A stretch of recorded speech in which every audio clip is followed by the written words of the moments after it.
Mesdames, Messieurs, bonjour et bienvenue. Vous êtes en direct sur Ziana TV, la chaîne au cœur des diasporas.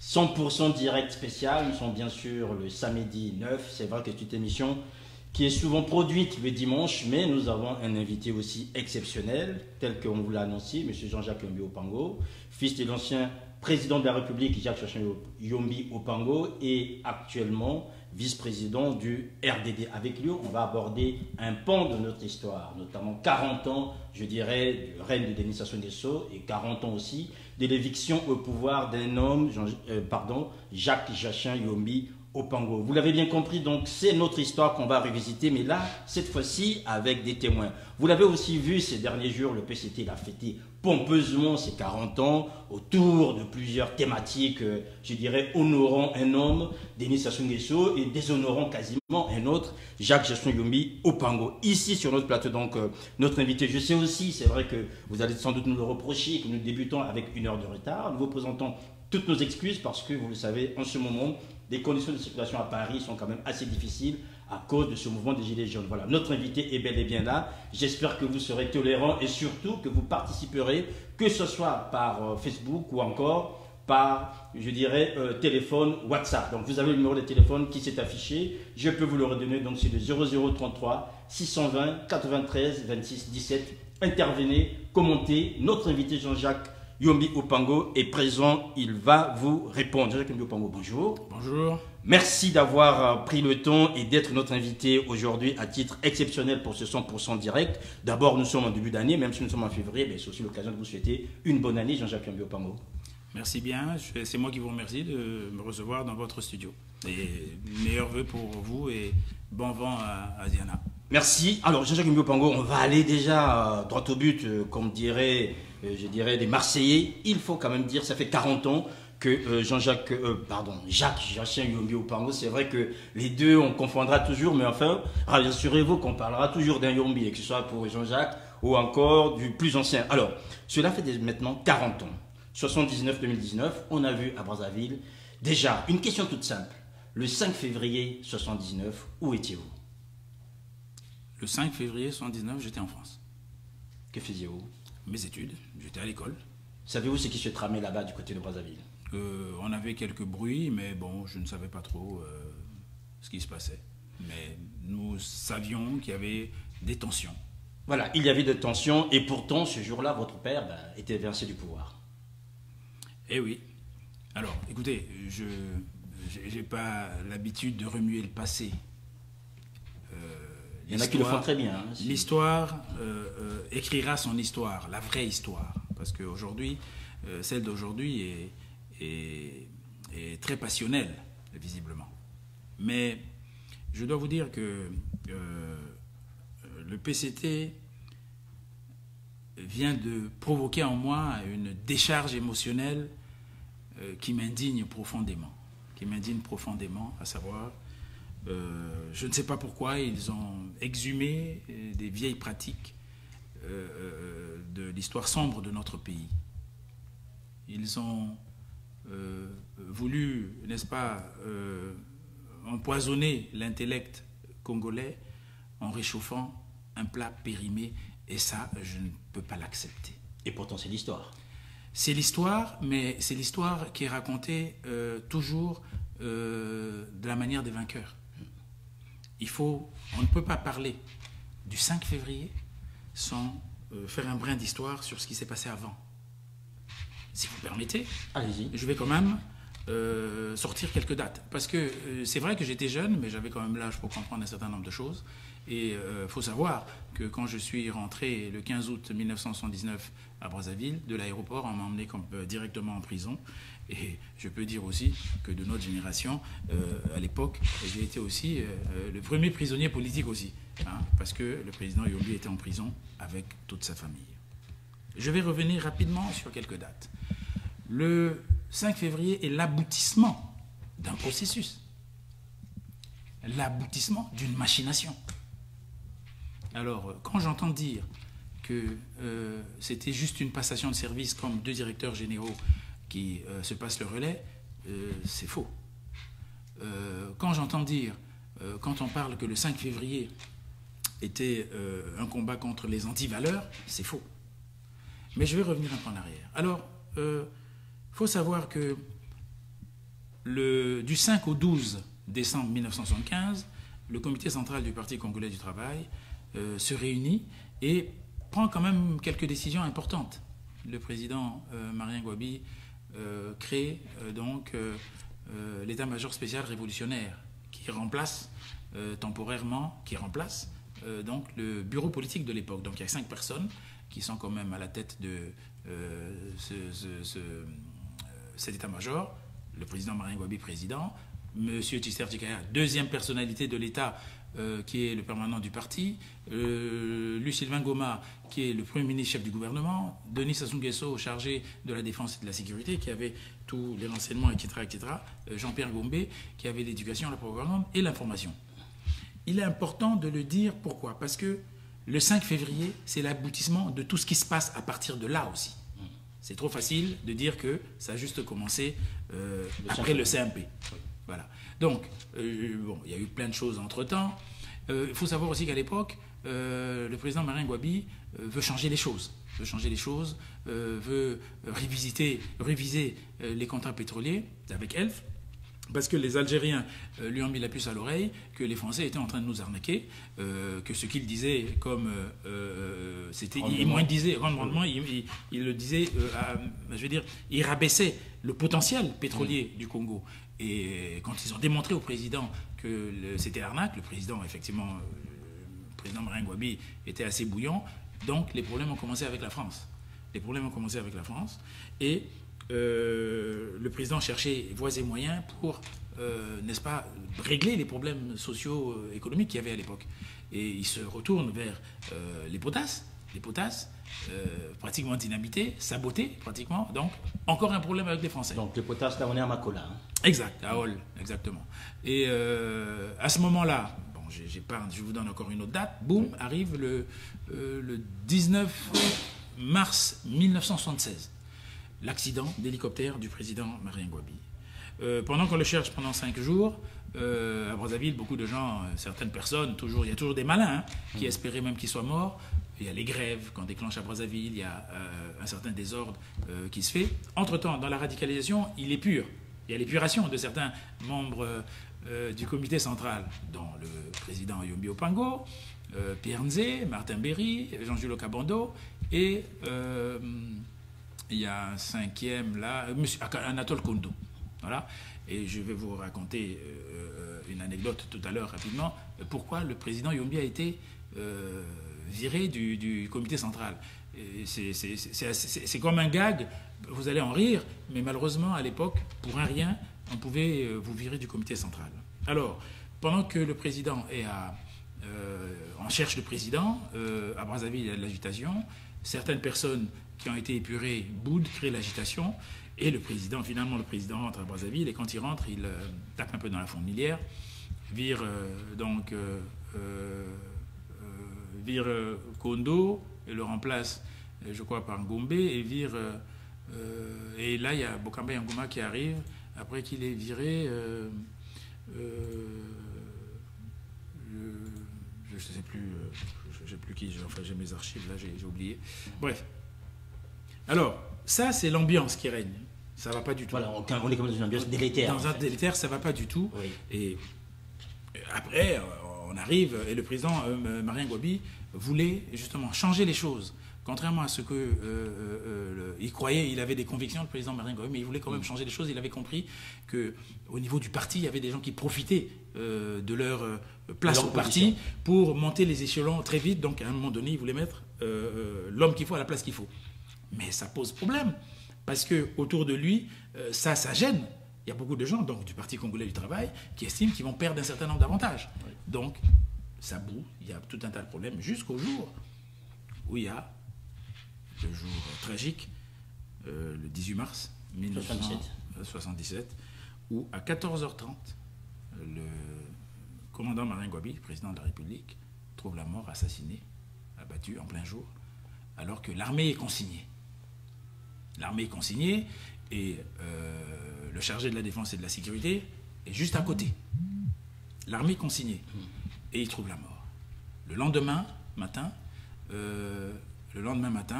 on annonce la mort du président Marien Gouabi et le CMP naît. Alors quand on dit que ce n'est pas un coup, je me gausse un peu, parce que le CMP naît, je crois que le CMP c'est le numéro 2 à l'époque, qui est M. Tchister Tchikaya, qui signe l'acte de naissance du CMP. Mais en signant l'acte de naissance du CMP, en fait, il signe aussi le premier acte de ce qu'on pourrait appeler le coup d'État, parce que c'est lui qui devait être le président après la mort du président Marien Gouabi, c'est lui la deuxième personnalité. Mais quand il est arrivé de Pointe-Noire le 18 mars, on lui fait comprendre qu'il faut qu'il reste tranquille, parce que c'est une affaire militaire, et je pense que c'est lui, Sylvain Goma, qui lui explique qu'il faut laisser les militaires gérer, parce que sinon il pouvait trouver la mort. Mais il n'était pas spécialement content, je pense qu'il n'était pas spécialement content de signer l'acte de naissance. C'est la main pour obtenir cette signature. Un peu, oui, parce que c'est là le premier acte de ce qu'on pourrait appeler la conspiration. Le chemin faisant, entre-temps, du 19 mars au 6 avril, le jour où le président Yombi Opango devient président de la République, parce qu'il est le président du CMP, il y a quand même, c'est là où je me dis que fêter les 40 ans aujourd'hui du passage du 5 février n'est pas très productif, parce que ça nous ramène à des moments pénibles, à des moments où il y a eu un procès, il y a eu des gens qui ont été tués. Aujourd'hui, on ne sait pas où est la vérité. On a même l'impression que le complot était assez vaste. Donc, j'épargne les détails, mais il y a des gens qui sont encore vivants aujourd'hui qui peuvent aussi parler. Le président de la commission d'enquête démissionne parce qu'il constate que il est en pleine enquête et il n'a pas fini l'enquête et il entend que ces personnes ont été... Non, c'est pas qu'on les a arrêtés, on les a exécutés. Et celui qui parlait... Le fameux petit matin. Voilà, et cette voix qui tonnait, c'était bien le ministre Florent Thiba, qui, justement, dans un two-man's show que nous avons assisté au Congo, a dit un certain nombre de choses, et un certain nombre de choses qui sont assez fausses pour vous. Pour moi, assez fausses, parce que c'était une machination, c'était une machination qu'ils ont légalisée. Il faut aussi l'avouer qu'ils ont légalisé, parce qu'à l'époque, selon les textes du parti, effectivement, les choses devaient arriver à ce niveau. Je suis bien content parce que j'ai entendu aussi dire que les gens avaient proposé au président, au commandant Sassou Nguesso à l'époque, de prendre le pouvoir tout de suite. Il a refusé. Donc, je ne sais pas qui c'est qui a eu l'idée de proposer ça au colonel Yombi Opango, qui était celui qui avait le grade le plus élevé, le plus ancien dans le grade le plus élevé. Mais normalement, il n'avait rien à voir là-dedans. Donc, c'est une peau de banane qu'on lui a glissée, il a bien glissé dessus. Mais en ce moment, beaucoup de gens pensaient que c'était le président Sassou Nguesso qui devait le prendre. Le président refuse. Et d'après ce que j'ai entendu, d'ailleurs, il a dit que lui, il doit être élu au Congrès. À partir du moment où il dit qu'il doit être élu au Congrès, et que vous voyez bien qu'à la suite, il se bat pour qu'il y ait un congrès extraordinaire, c'est que les velléités étaient là. Donc on ne peut pas nous dire que ça s'est passé en famille et que ça s'est bien passé comme une passation de pouvoir. Non. Voilà. Et entre-temps, il y a quand même le président Yombi qui prend le pouvoir, qui essaie de sauver les meubles, mais il hérite d'une situation totalement chaotique venant du président Marien Gouabi. Économiquement, c'est grave. Donc il essaie par tous les moyens de sauver les meubles. Et il essaie d'apprendre aux Congolais à travailler. On peut tout lui reprocher, mais s'il y a une chose au moins qu'il y ait reconnue, c'est que quand même, il a demandé aux Congolais de travailler et de bien travailler. Ça, au moins, on ne peut pas le lui enlever. Et étant quand même l'officier à l'époque le plus craint, il a essayé de donner, justement de mettre les Congolais au travail. Il a essayé de mettre les Congolais au travail.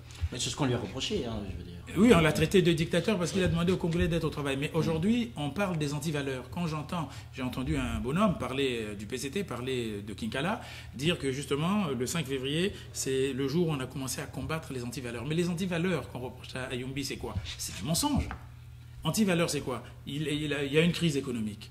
Les gens ne sont pas payés. Il y a 4 mois de salaire, c'est dur. Mais quand on dit à des jeunes, et ces jeunes c'est qui? C'est Ngolo, qui était le responsable du Parti congolais du travail à l'université, c'est Lengakala, de la jeunesse, qui à l'époque je crois qu'il était milicien. C'était le chef de la milice. C'était le chef de la milice, oui. Il est milicien, chef de la milice. Voilà, et comme il profitait du fait qu'il était au Parti congolais du travail pour monter les échelons. Donc Ngakala dont on parle, c'est Michel. C'est ça. Oui, c'est ça. Celui qui était dans le Truman Show. Voilà. Donc, et à ce niveau, quand vous voyez, on accuse, on dit aux populations qui ont des problèmes que vous n'avez pas de salaire parce que Yombi gaspille l'argent en donnant 180 kilos de viande à un Okapi. Bon, Okapi est herbivore. Parce que la machine de propagande du PCT, c'est une machine redoutable. Alors, qui la tient à ce moment-là, cette machine? C'est, je crois, Goumbé. C'est Goumbé qui était la propagande, je crois, à l'époque. C'était une machine redoutable. Oui. Et il y avait les syndicats, il y avait plein plein d'acteurs. Hein. Plein d'acteurs, quand même, parce que c'était quand même... Le PCT était quand même très fort. Et quand on explique aux Congolais que vous ne mangez pas parce que Yombi a un lit en or, et j'ai encore les archives chez moi, ce lit qui est un lit, une image qu'on met dans Mouti ou Etumba, je crois pas, en noir et blanc, que c'est un lit en or de 700 kilos. Je reviendrai sur le fameux... Mais on reviendra tous les systèmes pensifs. Tout à l'heure, je vais vous expliquer exactement ce qui s'est passé. Alors, voyez-vous, on a en face un homme qui estime aussi, quand il hérite du président Marien Ngobi. Il faut savoir une chose, le président Yombi Opango, quand il dit qu'il est le fidèle continuateur de l'œuvre du président Marien Ngobi, ce n'est pas l'aspect super méga communiste, non. C'est parce que Marien Ngobi avait compris qu'il fallait changer les choses. Donc, et ayant déjà en lui l'état d'esprit social-démocrate, 14 ans avant Gorbatchev, pour lui, il partait du principe qu'il fallait justement faire des efforts au niveau économique et laisser un peu la politique de côté. Justement, c'est pour ça qu'il a, vous vous souvenez, quand il a dit 7 heures de travail et non 7 heures au travail. Parce qu'il estimait que les Congolais devaient aller parler de politique après le travail. Il fallait restaurer l'autorité de l'État et mettre le parti un peu de côté. Mais évidemment, vous comprenez que ça, c'était le crime de lèse-majesté à l'époque. C'était grave de penser comme ça. Et à l'époque, comme les gens étaient foncièrement, enfin, pensaient être foncièrement des communistes, vous comprenez bien quelqu'un qui avait des idées un peu de social-démocrate passait pour un capitaliste. Aujourd'hui, demandez... Et puis c'était devenu social-démocrate. Hein. Oui, ils sont venus après nous, quand le président a créé le RDD, mais je ne sais pas s'ils comprennent ce que ça veut dire la social-démocratie. Oui. Parce que s'ils comprenaient ce que veut dire la social-démocratie, ils n'auraient pas fêté 40 ans de système révolu. Et justement, j'aurais aimé que l'on nous explique ce que c'est que la ligne droitière liquidationniste. Comme ils veulent combattre quelqu'un, il faut qu'ils expliquent ce que c'est que la ligne droitière liquidationniste. Ils ont inventé des mots comme ça, parce qu'à l'époque, phraséologie pompeuse d'obédience communiste, on disait tout et n'importe quoi. Alors c'était assez pénible. Donc tout ça, je veux vous dire, alors on avance, chemin faisant, on avance. Le président Yombi essaie vraiment de sauver le meuble, mettre les Congolais au travail. Une chose aussi qu'il faut qu'on dise, il a voulu privilégier les Congolais. Il a demandé aux Congolais de travailler et de prendre en main ce que nous consommions. Parce que c'était quand même dans les mains, d'ailleurs ça n'a pas changé, dans les mains des étrangers. Il voulait que les Congolais soient des producteurs, les Congolais soient des hommes d'affaires, les Congolais travaillent pour que l'on puisse maîtriser ce que nous consommons. Ça a été mal pris. Peut-être que la forme n'était pas peut-être la bonne, mais à l'époque aussi, il fallait quand même être assez sévère parce que c'était difficile de faire comprendre un certain nombre de choses aux Congolais. Tout ça, on le lui a reproché. Mais ce que j'aime bien, c'est qu'on reproche à quelqu'un cela, mais après, on essaie de faire comme ce qu'il, lui, il a pensé il y a quelques années. Voyez-vous et c'est tout ça. Quand je m'insurge, je suis indigné qu'on reparle de ça. Le Parti congolais du travail, aujourd'hui, c'est comme s'ils oubliaient qu'il y a eu une conférence nationale dans ce pays. C'est comme s'ils oubliaient que nous essayons de vivre dans une espèce de démocratie. Donc on nous rappelle des vieilles choses comme ça. Mais ce n'est pas bon. Il y a des familles qui ont été endeuillées. Nous avons subi, quand je vous dis que je sors de l'avion, je vais directement en prison. Il y a des gens qui ont été tués. Aujourd'hui, c'est pas bon de penser à ces choses-là. Il y a un président de la République qui a travaillé dans ce pays, on ne sait pas où il est inhumé. Mais c'est des choses, je pense qu'il ne faut pas rappeler. C'est des choses qu'il ne faut pas rappeler. Donc, il faut taire l'histoire pour vous. Hein. Non, c'est-à-dire, s'il ne faut pas rappeler, taire l'histoire, comme j'ai dit, voilà. l'histoire va écrire son histoire. Oui. Mais je veux dire que ce n'est pas très intelligent, permettez-moi le terme, que le Parti congolais du travail, aujourd'hui, parce que le président a dit qu'il allait combattre les antivaleurs, alors eux, Plus les imputés la pichenette qu'il trouve, c'est dire que le président, les antivaleurs, il les combattait depuis le 5 février. Puisqu'il y avait un homme qui en pratiquait. Non. Et le 5 février, l'homme qui a été applaudi le 5 février, c'est le président Yombi Opango, qui a justement fait un discours prémonitoire. D'ailleurs, si il y a des gens qui nous regardent, si quelqu'un peut me retrouver ce discours, il y a plein de gens qui nous regardent. Ce serait très intéressant que je l'ai ce discours. Un discours prémonitoire. Et il est parti sans effusion de sang. Il y a Youlou qui l'a fait, il y a Massamba Deba qui l'a fait, sans effusion de sang. Et aujourd'hui, toujours le PCT veulent faire passer que l'homme qui a fait les choses sans effusion de sang, tout ça, c'est le président Sassou Nguesso. On dira aussi que ça fait partie dans les années 90 sans effusion de sang. Oui, c'est vrai. Le retour, lui, a été un peu autrement, mais enfin, il est parti aussi après la conférence sans effusion de sang. Exact, sans effusion de sang. Exact, oui. Mais bon, apparemment, il n'était pas très content vu qu'il est revenu d'une autre manière. Alors, bon, non, je voudrais dire, je le dis pourquoi. C'est très important. Je le dis pourquoi, parce que l'histoire, le président Yombi avait décidé, c'est sa volonté, de ne plus parler de ces choses-là. Il a refusé parce qu'il estimait qu'il y a des choses, il fallait enfouir ça dans le passé. Mais aujourd'hui, c'est eux qui nous donnent l'occasion d'en parler. Donc, Yombi parle, Yombi s'en va. Yombi s'en va tranquillement, fait un discours prémonitoire, rentre chez lui. Et comme l'a dit le communiqué final, M. Tsiba l'a lu à la télé. Et il a bien dit que le communiqué final, on a félicité le président Yombi Opango. Mais expliquez-moi pourquoi vous félicitez quelqu'un et vous l'arrêtez après. Et lui et sa famille. Il y a comme une contradiction. Il y a quelque chose qui n'est pas normal. Voyez-vous? Oui. Pourquoi? Eh bien, j'aurais bien aimé qu'il puisse nous dire pourquoi on l'a arrêté.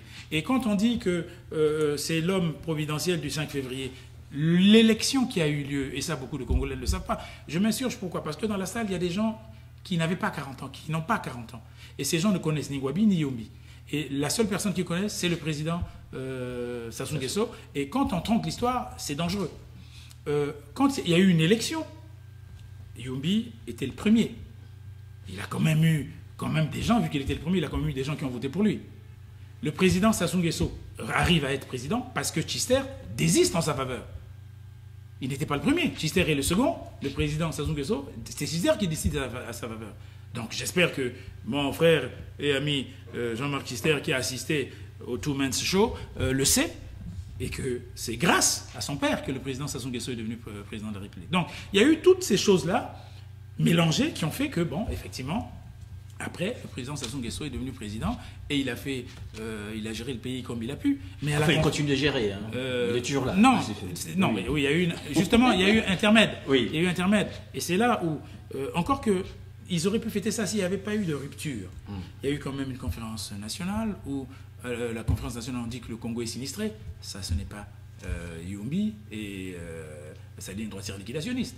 Le président Lissouba est passé, le président Sassou est revenu au pouvoir. Aujourd'hui, le président, justement, il a parlé dernièrement des problèmes.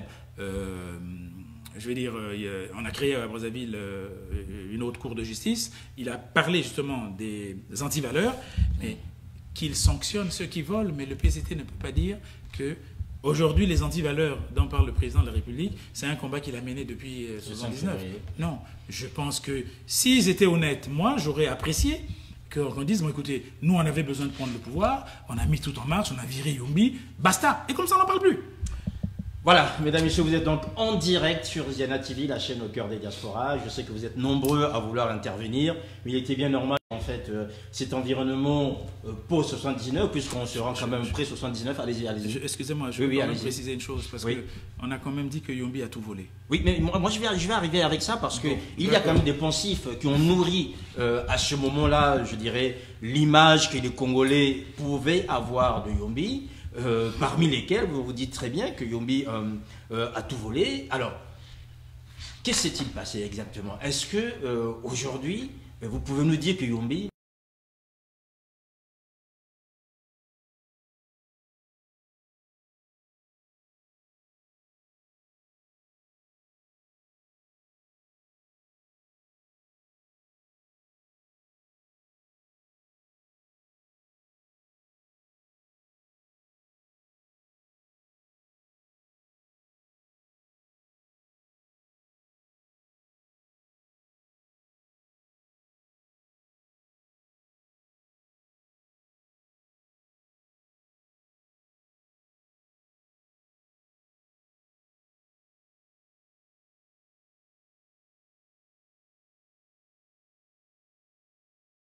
délégation congolaise va à Libreville, le président El Hadj Omar Bongo, paix à son âme, décide de prendre toute la délégation congolaise à ses frais.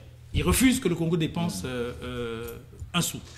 C'est justement là, quand le président Yombi décide de faire les magasins, va avec son épouse et moi, je parle parce que j'étais témoin, j'ai quand même 16 ans, 16 ou 15 ans, je suis quand même témoin, et il décide d'acheter une chambre. Il décide d'acheter une chambre. C'est le genre de chambre qu'on vendait dans les Conforama qui coûtait ici dans les 2500 francs. À l'époque, c'était le franc. Et ce magasin devait appartenir à un membre de la famille du président parce qu'on appelle le président et le président dit « Il n'est pas question qu'il paye, je paye ». Et c'est ce fameux lit dont on a fait beaucoup de bruit. Il est en or? Il n'était pas en or du tout. C'était un lit rond et qui avait juste la particularité avec la télécommande de tourner et vous vous mettiez en face. Il y avait la télé de ce côté et quand vous vous tournez, vous mettez juste en face de la télé. C'est tout. C'est aussi basique que ça.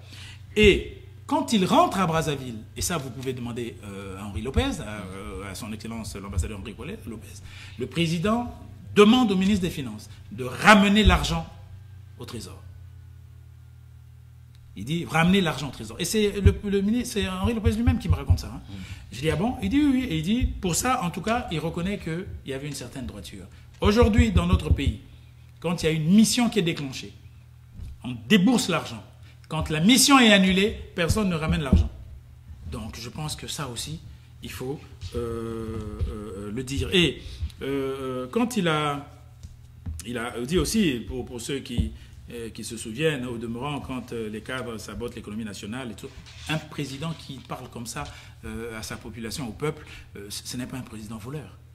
Ce n'est pas un président voleur. Bon, maintenant, tous ces gens ne savaient pas, il faut dire les choses comme elles sont, et il y en a plein qui sortaient de leur bourse et qui ont profité du PCT pour pouvoir monter les échelons. Bon, quand ils arrivaient chez Yombi, Yombi offrait du champagne, lui n'en buvait jamais, il lui offrait du champagne, bon pour eux c'était des comportements bourgeois. Quand il voyait qu'il y avait plusieurs couverts, parce qu'ils ne connaissaient pas les couverts à poissons, les desserts, ils ne connaissaient pas ces choses-là. À ce moment-là, le PCT n'est constitué que de villageois, c'est ça? En particulier. Des gens qui viennent de la brousse et qui découvrent en ville, en fait, un peu mais ce côté... ceux les plus brouillons, oui. Les plus brouillons, oui. Et c'est une vérité. Et je vais sauter pour vous dire, justement, que le président Yombi est viré du comité central parce... Vous savez pourquoi? À cause d'un miroir. Ça peut vous faire rire, mais c'est à cause d'un miroir. Il est en vacances à Orlando avec son frère, le président Marien Ngouabi, et il y a un problème d'eau chez le président Marien Ngouabi. Le président traverse et dit, il va aller, parce que la maison, ils sont face à face, il dit, je vais aller prendre ma douche chez mon frère. Et quand il arrive là-bas, il voit un miroir avec des lampes. C'est des choses, bon, pour lui, il dit, mais ça c'est de la bourgeoisie. Et il arrive au comité central, il en parle. Mais il en parle, je pense, comme une boutade, parce que le président est de Saint-Cyr quand même, il connaît ces choses-là. Et comme ils aiment bien se taquiner, mais il y a toujours des malins dans le groupe qui ont dit non, alors ça, on doit quand même le sanctionner. Ils avaient un terme, incohérence idéologique ou inconséquence idéologique, un truc comme ça. Alors voilà, la raison pour laquelle on le vire, c'est pour inconséquence idéologique. Il faut quand même dire une chose. C'est pour vous dire qu'à l'époque, on pouvait virer quelqu'un pour rien. Alors, si vous avez affaire à des villageois, c'est sûr que cela est rien du tout, sauf que nous sommes quand même dans un contexte idéologique qui est le communisme. Donc, une certaine simplicité, je dirais une vie non pas avec, je dirais, des éléments fastueux qu'on découvre et qui ne correspondent à ce moment-là avec la ligne politique. Mais ce n'est pas des éléments fastueux. Quand on sort d'une école comme Saint-Cyr, on ne peut pas être un broussard. Je suis désolé. Hein? Les autres, ils ont fait 15 jours en Union soviétique, ils reviennent de là, et ils sont plus forts que Marx, ils pensent que c'est même eux qui ont inventé le capital. Non. Et je vous donne même, je parle de moi, qui est revenu, sorti de prison. Je vais au lycée technique. Et nous avions donc certains des cours, on essayait de nous ouvrir le cerveau pour placer le capital dedans. Moi j'avais un problème, parce que je dis, mais vous nous demandez de combattre le communisme. Expliquez-nous le capitalisme, expliquez-nous ce qu'est le capitalisme pour qu'on puisse mieux comprendre. Les professeurs me disaient, mais vous, on vous comprend parce que vous êtes le fils de la ligne droitière liquidationniste. Et jamais j'ai eu d'explication. Donc, je veux bien qu'on essaie d'évoluer, mais ceux qui étaient là, et il y en a plein qui sont là, si ceux qui ont commandé ce pays demandaient qu'on vous sorte les CV de ces gens-là, vous allez être surpris de voir qu'il y a des gens qui n'ont même pas le CEP, qui ont dirigé ce pays. Eh bien oui, parce qu'ils ont évolué avec ce que le Parti congolais du travail aidait. Il y a des gens qui sont allés faire des études, d'autres ont réussi, mais quand on allait dans les pays de l'Est, celui qui échouait, c'est qu'il devait être un cancre par excellence. Donc voilà, sinon personne n'échouait là-bas. Donc tu arrives là-bas, tu reviens, même si quand tu vas faire, ceux qui sont partis faire 6 mois, reviennent et... voilà. Et dans l'armée, c'était pareil. Quelque chose que j'ai vécu, étant jeune, et ça m'a catastrophé parce que je regrette toujours de ne pas avoir pu aller dans l'armée. Hein. Et tout ce qui est armée, surtout l'armée congolaise, j'en ai toujours été un peu envieux. Je suis à l'hôpital militaire, le patron de l'hôpital militaire à l'époque, colonel, les troupes sont rangées, et celui qui sort de la voiture, c'est un commandant qui s'appelle Norbert Dabira, et tout le monde se met au garde à vous. Le colonel, pareil, parce qu'il était le chef de la propagande à l'armée. Bon, et ça, c'est des choses qui... et c'est ces choses-là que le président Yombi voulait changer, parce qu'il fallait que l'État reprenne son rôle régalien. Sauf qu'à ce moment-là, c'est le parti qui dirigeait l'État. Mais oui, mais c'est ce qu'il voulait changer, justement. Et arrivé, ce qui n'a pas plu à tous ceux qui ont fait en sorte qu'il s'en aille. C'est pour ça que je dis, nous sommes des pseudo-communistes, parce que plus communistes qu'à l'époque, tu mourrais. Aujourd'hui, je crois qu'ils sont très bien en train de jouir tout ce qui est capitaliste. À vous entendre, donc finalement, à cette époque-là, Yombi n'est pas vraiment communiste, en fait. Il est plus ou moins là, mais... Non. Je pense que... Est-ce qu'il était sincèrement communiste? Non, le président Yombi Opango, oui, c'est un socialiste. C'est un socialiste. Et lui-même, à la conférence nationale, parce qu'il y a quand même une conférence nationale, il a clairement dit qu'ils se sont trompés. Ils ont confondu les dogmes avec des réalités. C'est lui-même qui le dit. Mais il est quand même de gauche. Et je suis content parce que, justement, monsieur Ngakala l'a dit, là, dans le Two-Man Show. Il a dit que Yombi ne se préoccupait que de l'économie. Bon, je suis bien content qu'ils reconnaissent que Yombi s'occupait de l'économie, mais comment voulez-vous faire avancer un pays si on ne s'occupe pas de l'économie? Qu'est-ce que fait la Chine aujourd'hui? La Chine, je crois qu'en termes économiques, sont plus capitalistes que le mot, mais ils ont des doctrines communistes. Oui. Voilà. Mais tout ça à l'époque, ce n'est pas compris. Et donc Yombi a été en avance sur son temps. Mais là, les autres n'ont pas compris et il fallait le crucifier. Exactement. Les mots, c'est vous qui le dites, c'est très bien. Enfin, mais juste une analyse par rapport aux propos que vous tenez. Mais tout à fait. Vous avez quand même cité un nom qui est celui de Florent Tiba. Aujourd'hui, Florent Tiba est toujours aux côtés de Denis Sassou Nguesso en tant que directeur de cabinet. Est-ce que vous pouvez nous dire, puisque celui plus ou moins qui est devenu la mémoire de cette histoire, celui qui a été au cœur de ce Two-Man Show, est-ce que vous pouvez me dire aujourd'hui, selon vous et par rapport à ce que vous avez, quel a été son rôle dans ce qui est arrivé à votre père concrètement? Bon, écoutez, je ne sais pas pourquoi vous parlez de ce qui est arrivé à mon père. Non, enfin, le Florent du 5 février, je vais dire, on a déjà vu. Non, Florent Tiba était quand même un élément clé. Et je suis content parce qu'il n'était pas prévu dans le CMP. Et le président, le vice-président, l'a emmené pour faire... Il fallait bien qu'il soit impair, parce qu'au cas où il y a vote, il faudrait bien que... Mais pourquoi emmener son directeur de cabinet? Lui-même, il sait. Mais Florent Tiba, aujourd'hui, je ne sais pas s'il a joué un rôle, parce qu'il était aux ordres, quand même. S'il a joué un rôle dans l'élection... Mais il tenait parce qu'il recevait des ordres. Mais quoi qu'il advienne, lui, il peut, peut-être aussi, nous dire... où ont été inhumées certaines personnes. Parce que tout passait par lui. Parce que c'est lui qui lisait les communiqués. C'est lui qui lisait les communiqués. Donc il sait. Oui. Donc aujourd'hui, il est encore vivant. Peut-être. Peut-être qu'il écrira ses mémoires, je ne sais pas. Mais dans le rôle qu'a joué le président Yombi, justement, quand j'aurais aimé le journaliste, celui qui a fait l'émission, quand M. Tiba lit le communiqué, on l'a félicité, etc., etc. J'aurais aimé que le journaliste pose la question, mais pourquoi vous l'avez arrêté? Mais il fallait bien l'arrêter, parce que déjà, il faut dire une chose, il était même question, dans certaines opinions, il était même question de le tuer. Il y a une personne qui a dit non pour tuer Yombi Opango, elle est malade en ce moment, elle est d'ailleurs en France, je ne cite pas son nom, mais il se reconnaîtra, et qui a sauvé la vie, parce que sinon il faut dire une chose qui est claire, à l'époque, ils avaient peur de Yombi Opango, et Yombi Opango avait l'armée avec lui.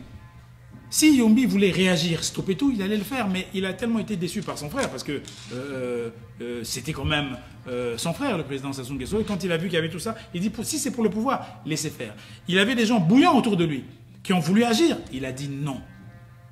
Il a dit, ne faites pas ça. Et il y a eu aussi un épisode pendant le CMP.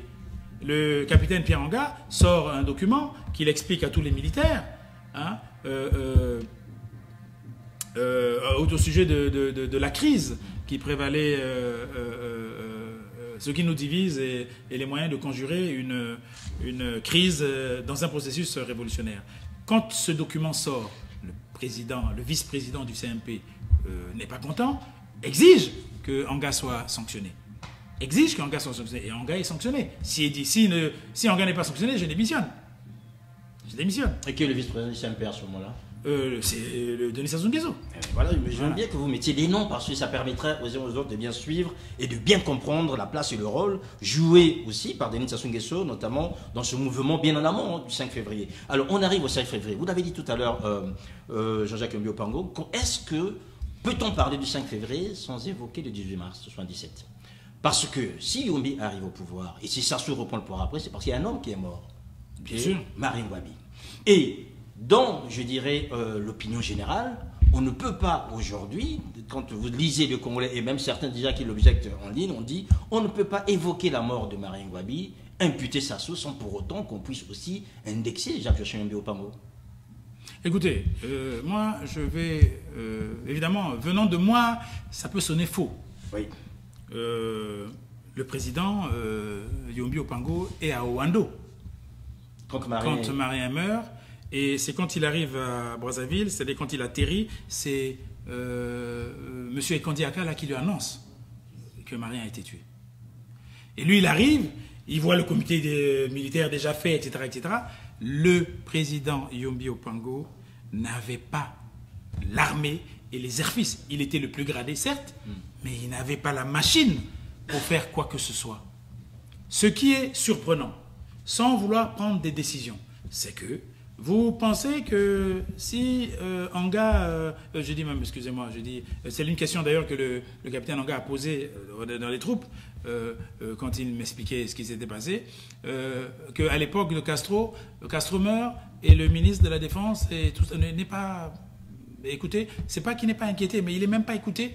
C'est quand même assez surprenant. Maintenant, effectivement, si vous dites qu'il y a des choses qui ne sont pas normales parce que le président Yombi a laissé faire ça, eh bien, ça, je crois que c'est une question qui reste à poser, mais là, je ne peux pas répondre là-dessus.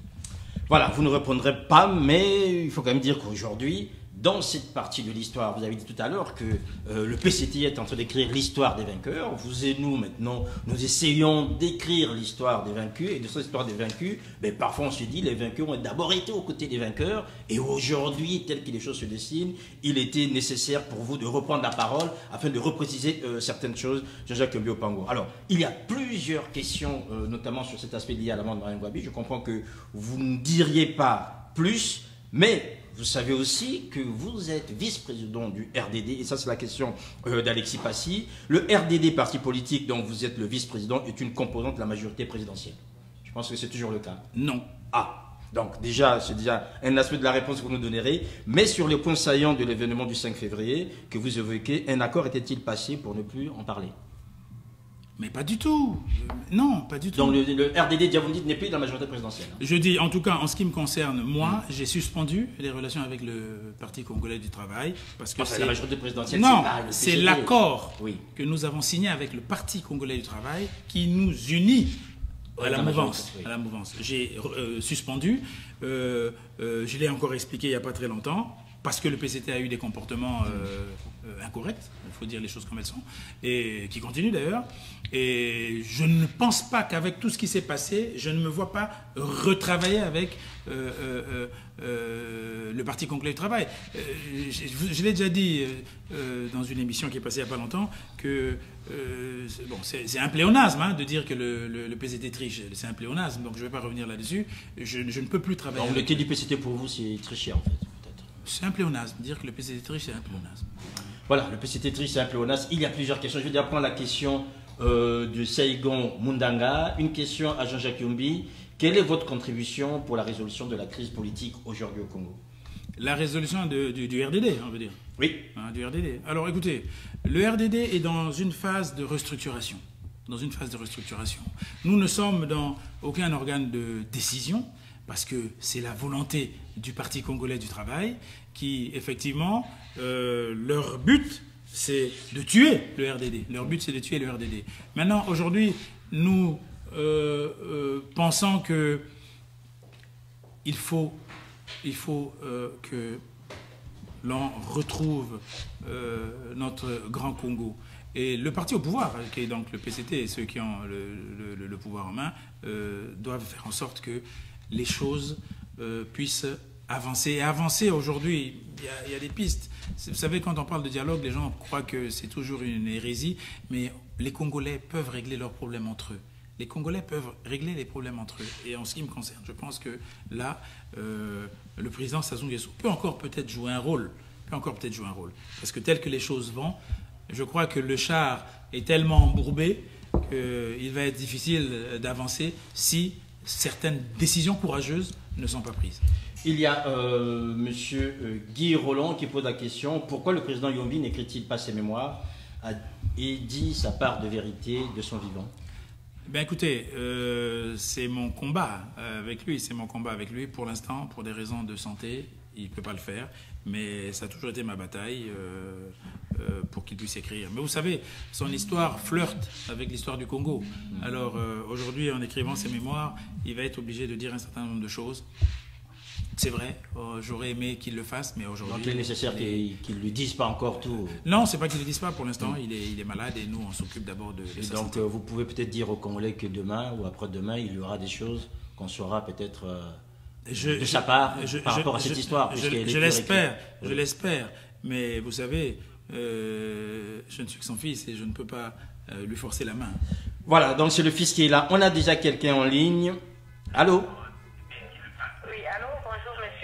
De Noël.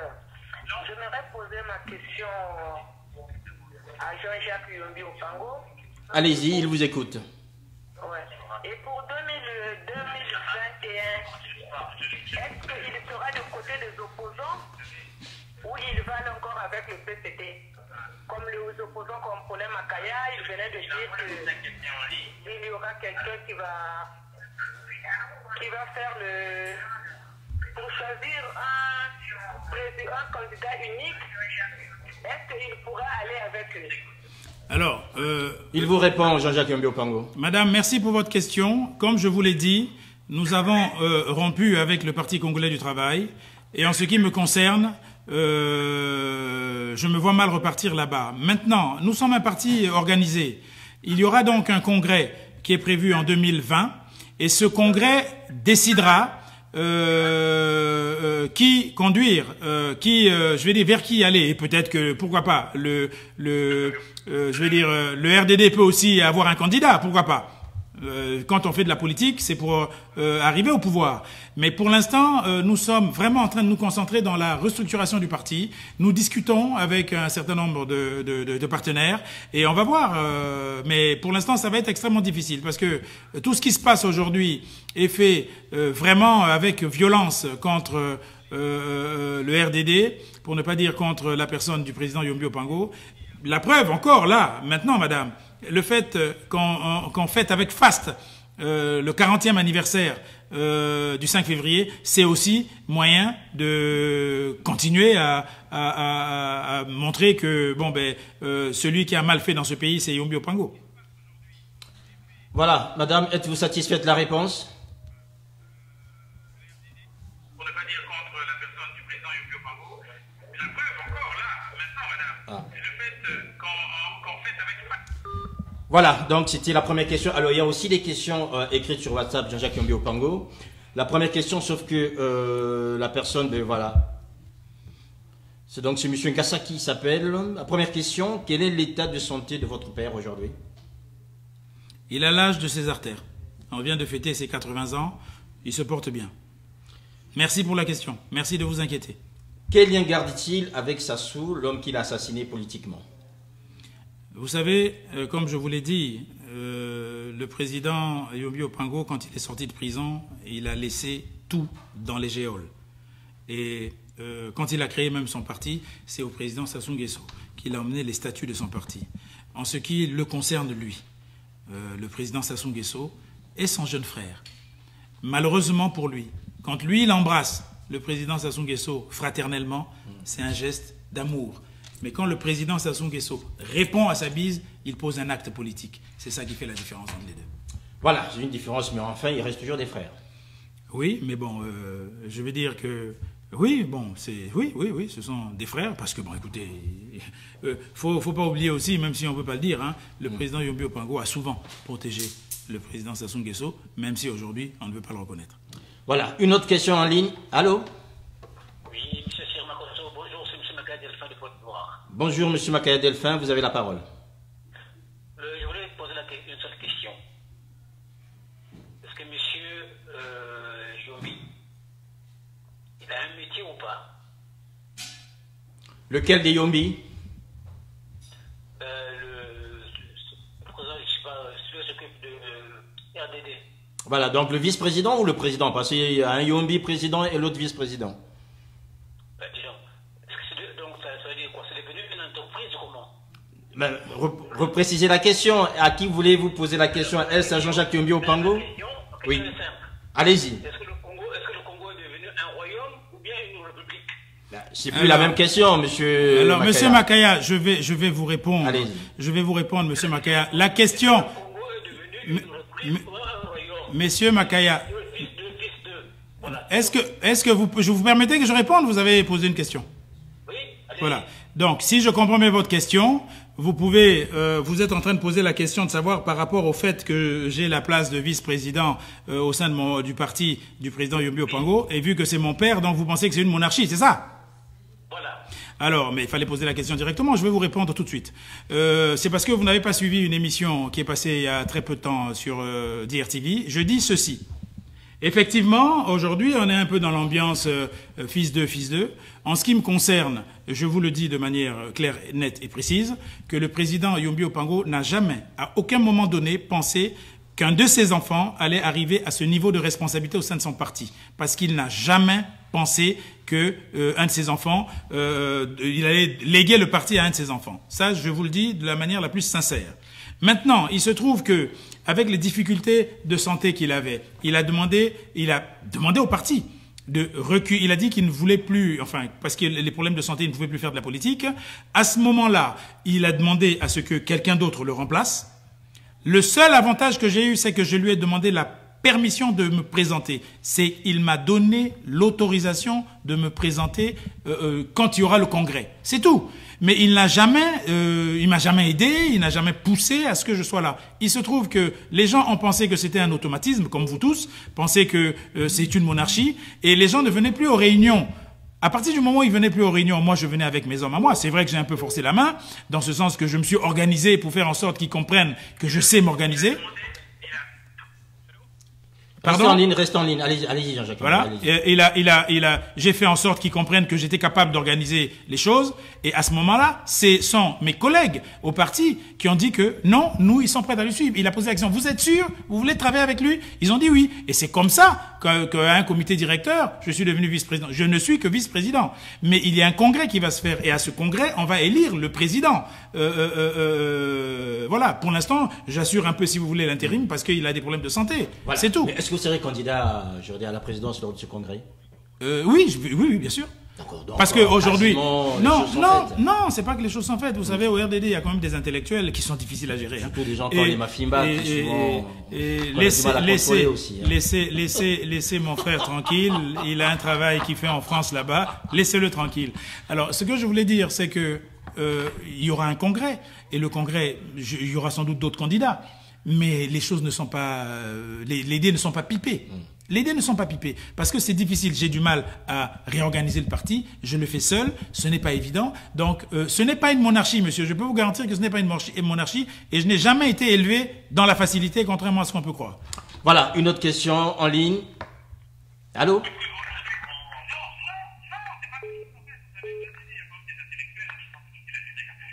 Allô? Allô? On va pour une autre personne. Allô, bonjour. Bonjour, monsieur Serge Faya. Je tombe sur votre émission, ça me fait plaisir, je suis congolais. Hein? Et à Jean-Jacques Yombi Opango qui est en train d'intervenir. Hein? sur la question de d'un certain monsieur de Pointe-Noire, qui lui a posé une question nette et précise que est-ce que le Congo est une monarchie ou une république où le fils d'eux doivent succéder à leur père, hein, à la tête des partis créés par les parents. Allô? Monsieur Sayan, vous êtes en ligne, allez-y, on vous écoute. Oui, mais qui répond à cette question? Qu'on voit d'un côté les fils collés là qui succèdent à leur père, qu'on voit le fils Yombi qui succède dans ce Congo là, le nôtre, il n'y aurait pas quelqu'un. Oui, monsieur Sayan, merci. Non, mais je pose la question à Jean-Jacques. Déjà, tu n'as pas bien compris la question de notre interlocuteur de Pointe-Noire. C'était quel était son métier? Le métier qu'il exerçait après le lycée technique, on l'a vu au lycée technique. Oui. Avec sa moto rouge. Est-ce que le Congo est-il une monarchie où les fils d'eux sont obligés de succéder à leur père à la tête des partis politiques au Congo? Monsieur Saya, je peux répondre? Oui. Bon, c'est parce que il me semble que vous n'avez pas entendu ma réponse tout à l'heure. Je vous dis que le Congo, en ce qui me concerne, le Congo n'est pas une monarchie. Je le maintiens et je le dis. Notre doctrine, c'est la social-démocratie. Il n'est pas question de monarchie. Et je dis qu'en ce qui me concerne, moi, évidemment, c'est toujours difficile de parler de soi. Mais moi, je suis la première personne à qui le président, quand nous étions en prison, a posé la question pour demander mon avis par rapport au fait qu'il allait créer un parti politique. Donc, le RDD est né le premier jour, j'étais dedans. J'ai milité à l'intérieur. Je n'ai eu des postes de responsabilité que 20 ans après. Je n'ai jamais été en responsabilité au niveau du RDD. J'ai eu mes galons, je pense, que je le dis haut et fort, que j'ai mérité mes galons. Maintenant, au dernier moment, l'aspect que je suis devenu vice-président, je vous ai dit, je vous le redis, que le président Yombi n'a jamais pensé à aucun moment donné de sa vie que un de ses enfants, je dis un de ses enfants de lignée directe, serait au niveau où je suis au parti, au RDD. Il se trouve que les circonstances ont fait que, et léthargie, et démission de certaines personnes, avec le désordre, on ne pouvait pas laisser le parti mourir. Et moi, j'étais là et certaines personnes ont accepté que je sois là. Mais le Congo n'est pas une monarchie et nous nous battrons pour que ce ne soit jamais une monarchie. S'il te plaît, je te tutoie Jean-Jacques parce que si j'étais en lien, tu m'aurais connu, physiquement. Je te tutoie parce que on a eu à côtoyer beaucoup de personnes, beaucoup de couples pendant notre enfance. C'est que ta réponse ne peut pas convaincre beaucoup de Congolais. Mais qu'est-ce que vous voulez comme réponse, monsieur Saya? Quelle réponse désiriez-vous? Donc, non, monsieur, mon ami, est-ce que le patronyme, est-ce que le patronyme je veux dire, est-ce qu'il y a un crime de patronyme au Congo? Je dis non. Donc, pour vous, alors, non. Le Yombi en soi n'est pas invectivé, mais ce qui se passe, c'est qu'on voit, si tu n'es pas né Sassou, si tu n'es pas né Kolela, si tu n'es pas né Yombi, si tu n'es pas né Litsouba, tu ne peux pas être à la tête d'un parti. Eh ben, je suis un peu surpris parce que en ce qui concerne le Parti Congolais du Travail, le président fondateur du Parti Congolais du Travail s'appelle Marien Ngouabi et les enfants Marien Ngouabi n'ont pas de poste clé au niveau du Parti Congolais du Travail. Donc là déjà, il y a quelque chose qui n'est pas normal. Je vous dis ceci. D'abord, si vous voulez savoir quel est mon métier, je suis un opérateur économique comme on dit et j'exerce dans le conseil en sécurité incendie, etc., etc. Vous, parce que j'ai l'impression que vous pensez que je ne travaille. Il y a longtemps que je ne suis plus dans cet environnement. Et moi, c'est la question de mon frère de Pointe-Noire qui m'a interpellé, qui a fait que je réagisse, que je vous pose des questions concrètes. Est-ce que ma réponse vous satisfait? Est-ce que ma réponse vous satisfait? Jean-Jacques, en toute sincérité. Oui. En vous occupant de votre activité économique, vous avez pourquoi rentrer dans ce désordre politique que votre parti, le RDD, le machin, même le PCT. Quand on voit l'historique du PCT, même le président Marien Ngouabi, ça pose une question, est-ce qu'il est vraiment le fondateur du PCT? Parce qu'un jour, il y a eu un procès au Congo-Brazzaville, nous étions jeunes, toi et moi. toi et moi, je te tutoie, je le dis. Où a cet Mongonga Combo s'est levé devant Assemekan, a dit le créateur et l'acteur de 60 ans, c'est moi le fondateur. Parce que l'histoire du Congo, Jean-Jacques, mais il faudrait qu'on réécrive cette histoire. Entièrement d'accord. Parce que tout est faussé. Moi, je dis à tous les copains qui me connaissent et qui te connaissent, que le seul gars, le seul président qui aurait mis le Congolais au pas, c'est le colonel ou général de José Pango. Malheureusement, il n'a pas eu cette chance. On a eu des opposants qui sont venus gaspiller notre pays. Et des gens, je me demande qu'est-ce que tu vas te foutre là-dedans. Mais il faut sauver ce pays. On ne peut pas laisser aussi le pays aller à volo. Il faut sauver ce pays. Allô? Oui, bonjour. Est-ce que vous pouvez juste éteindre le son qui est derrière vous, s'il vous plaît, parce qu'on a un retour. D'accord, ok. Bon, je vais tenter de baisser le son. Merci. Là, c'est mieux? Oui, oui, c'est bon. Allez, allez-y, posez votre question. Si vous pouvez vous présenter, s'il vous plaît. Ok, je m'appelle Hervé Okinga. Je suis donc citoyen congolais de la diaspora. Je réside dans la ville d'Ivry. Et donc, c'est donc dans cette ville que j'ai rencontré de temps en temps monsieur Jean-Jacques Yongi Obango. Ma question comporte deux volets. Le premier volet, effectivement, serait de savoir, effectivement, qu'il puisse nous présenter l'état des lieux de son parti, le RDD. Parce que la perception que nous avons de ce parti, c'est que c'est un parti à connotation familiale et que c'est un parti, effectivement, qui présente un aspect de coquille vide, avec des défections multiples, telles que Marius Mambenga et j'en passe. Quel est l'état des lieux de ce parti et quel est son objectif à moyen terme sur la scène politique congolaise? Merci. Comment il s'appelle? Monsieur Okinga. Monsieur Okinga, merci pour votre question. Alors d'abord, je voulais vous dire que je peux parler? Monsieur Okinga, est-ce qu'il y a un deuxième aspect, puisqu'il y a plusieurs appels, comme ça Jean-Jacques Diombi vous répondra. Y a-t-il un deuxième volet dans votre question, ou bien c'est bon, il peut vous répondre? Il y a un deuxième volet, allez-y. Il y a un deuxième volet, effectivement. Allez-y, allez-y, allez-y. Donc, s'agissant du second volet, monsieur effectivement, Yongi Obango, serait de savoir, effectivement, aujourd'hui, vous avez présenté les choses en disant simplement que vous ne faites plus partie de cette majorité présidentielle. Alors que nous sommes tous sans ignorer que l'état de la situation sociale, économique et politique est lamentable et le fait du PCD et le fait effectivement de la mauvaise gestion des dirigeants en place.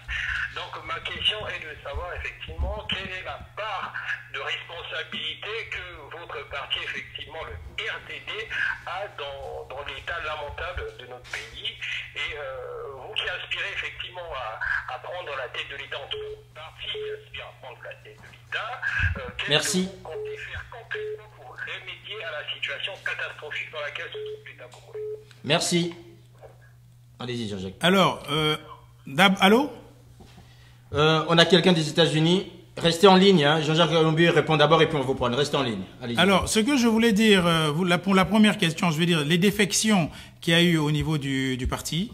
D'abord, faut savoir que le fait que nous ayons soutenu, et je prends ma part de responsabilité à ce niveau, le président Sassou Nguesso lors des dernières élections, il y a eu beaucoup de gens qui n'ont pas apprécié, mais bon, c'est l'histoire du parti. Vous parlez de Marius Mambenga. Marius Mambenga est un fondateur de ce parti. Marius Mambenga a l'ADN du RDD en lui, mais les problèmes de santé et surtout le rôle qu'il joue aujourd'hui fait qu'il ne peut pas être assimilé à un parti politique. Donc, vous ne pouvez pas dire que Marius Mambenga a taillé la zone. Le RDD, c'est son parti. Ensuite, les défections qu'il y a eu, il y en a beaucoup aussi, justement, qui ont cru que c'était une monarchie, que c'était un passage entre père et fils. Mais ce qu'on peut dire aussi, en 20 ans, le peu de temps que j'ai eu dans ma responsabilité, les résultats que nous avons emmenés ne sont pas si mauvais que ça.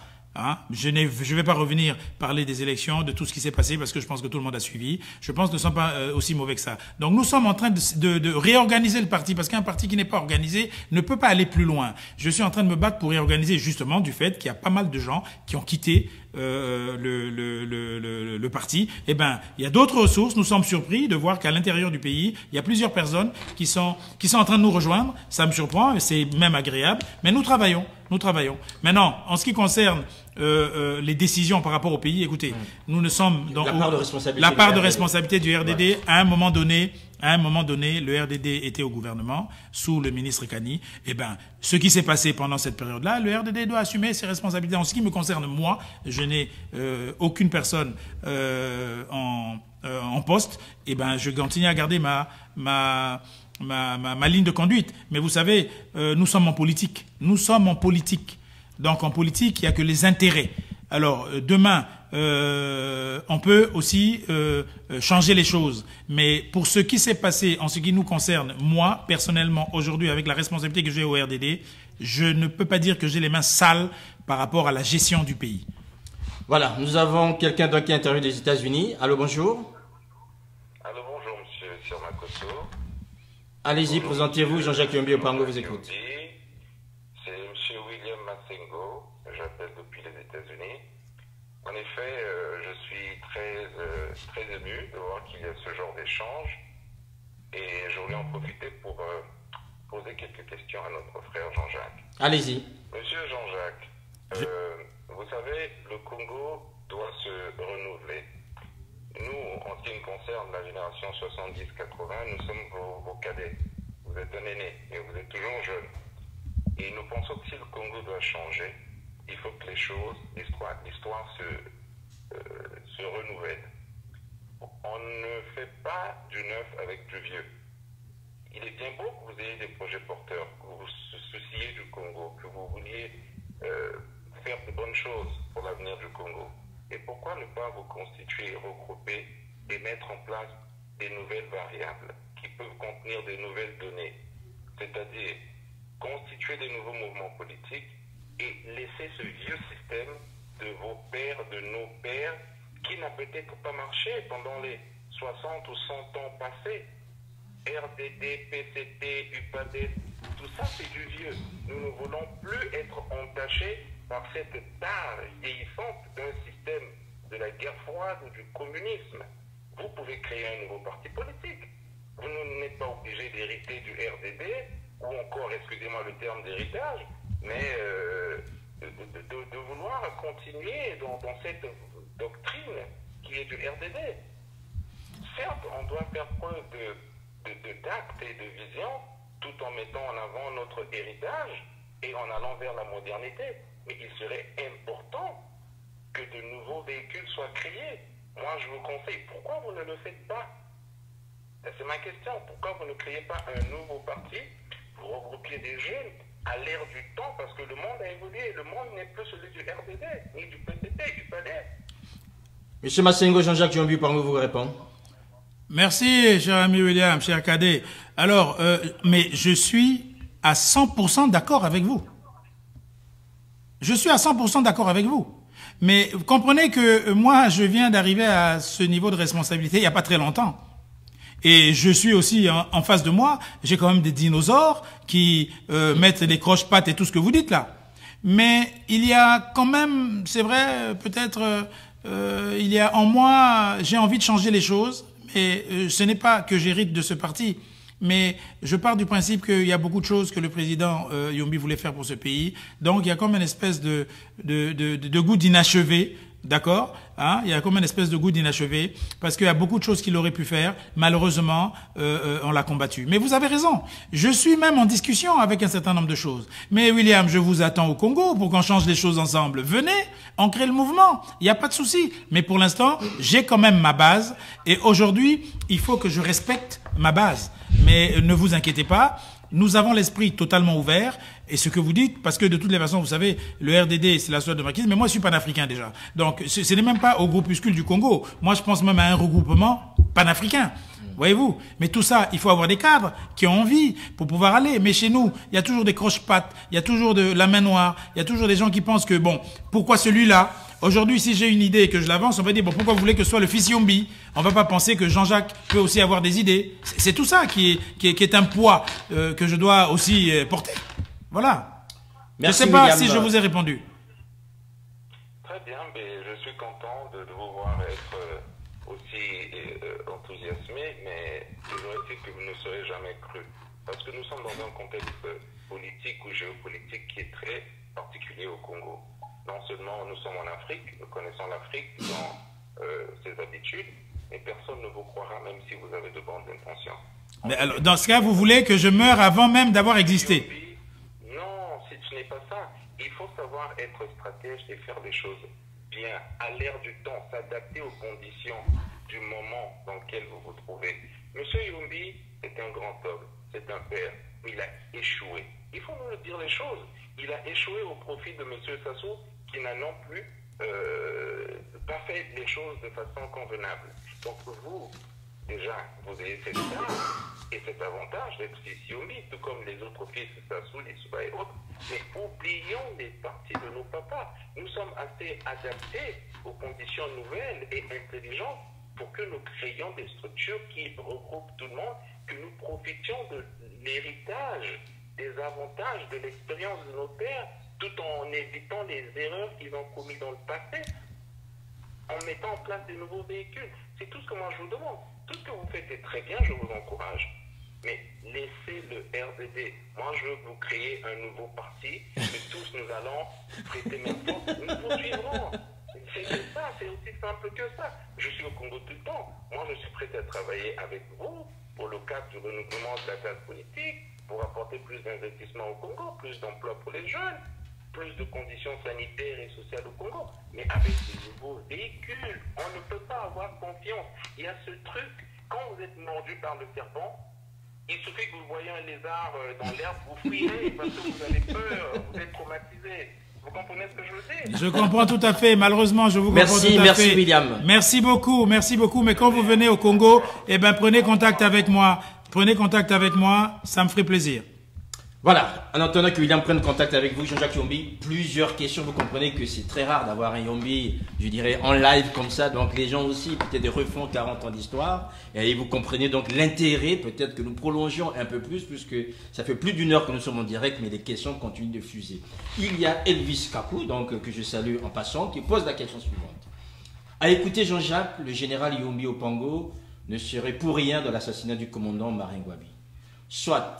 J'aimerais savoir pourquoi son père n'a-t-il pas dénoncé publiquement Sassou Deni lorsqu'il a commencé à réaliser que ce dernier était pour quelque chose dans la tuerie du commandant en chef et en plein quartier général d'une armée consignée.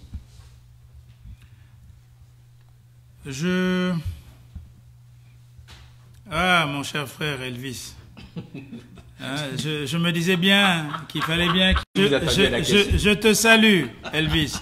Alors, je voudrais dire, là, je vais parler avec mon cœur. Allez-y.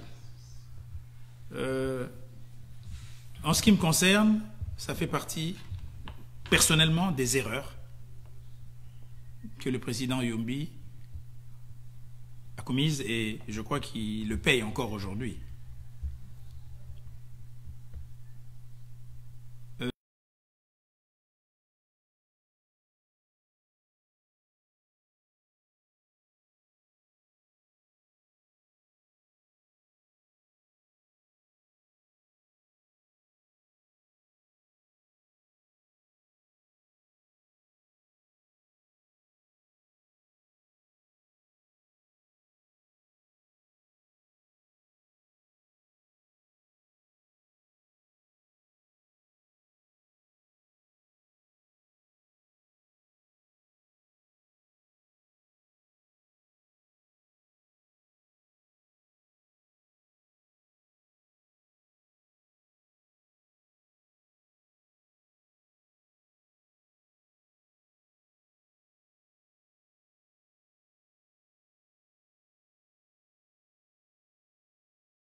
prévenir le président Yombi en disant que les services français l'avaient informé que à l'époque, donc le commandant Sassou allait faire un coup d'État.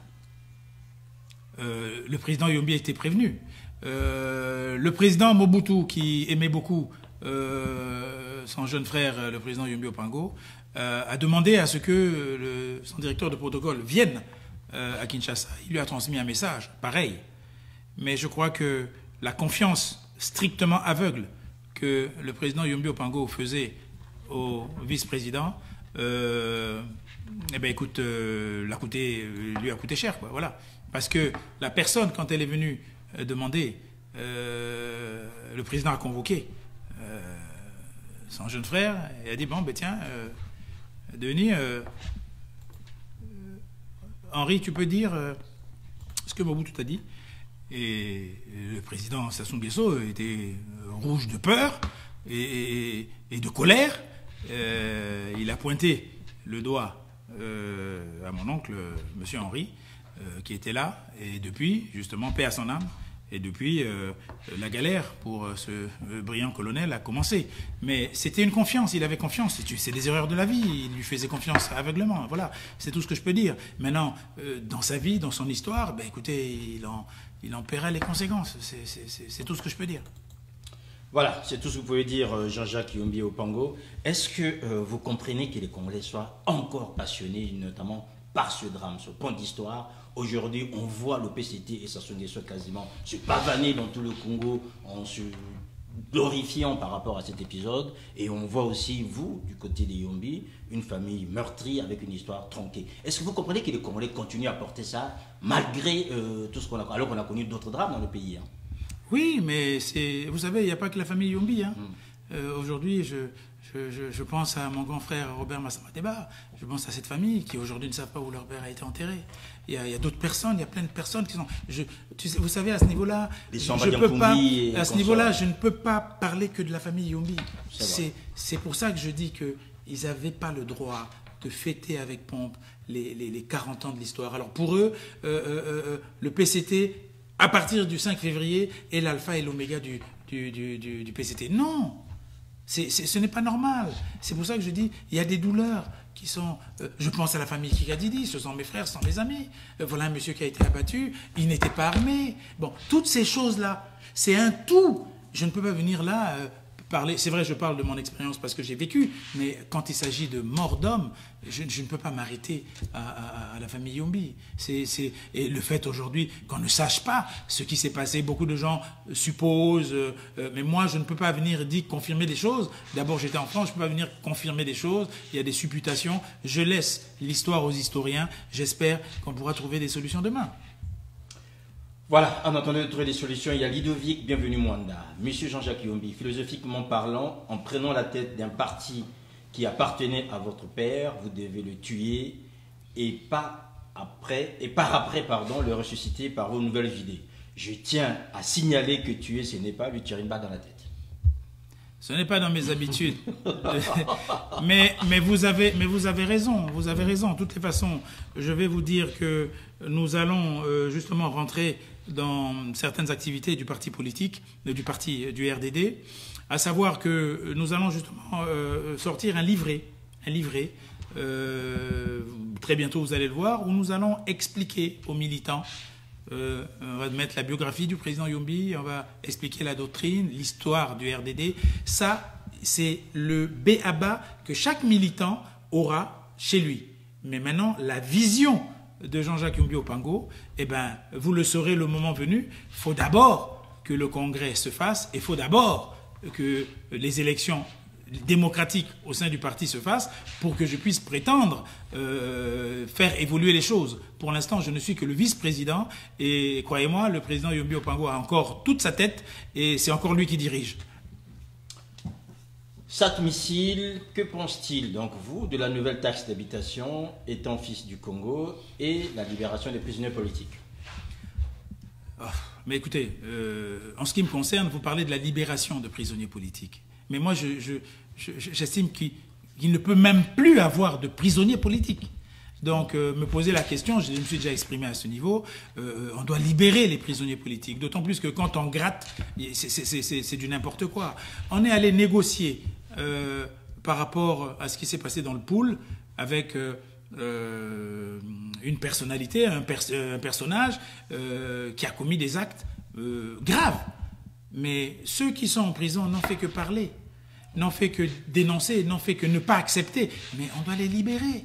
On doit les libérer parce que demain, il y en a déjà un qui est décédé à l'intérieur. Ce ne serait pas normal que certaines personnes puissent, n'est-ce pas, décéder en prison. Je dis qu'en ce qui concerne le RDD, nous sommes contre la peine de mort et nous estimons que la liberté d'expression doit être quelque chose de fondamental.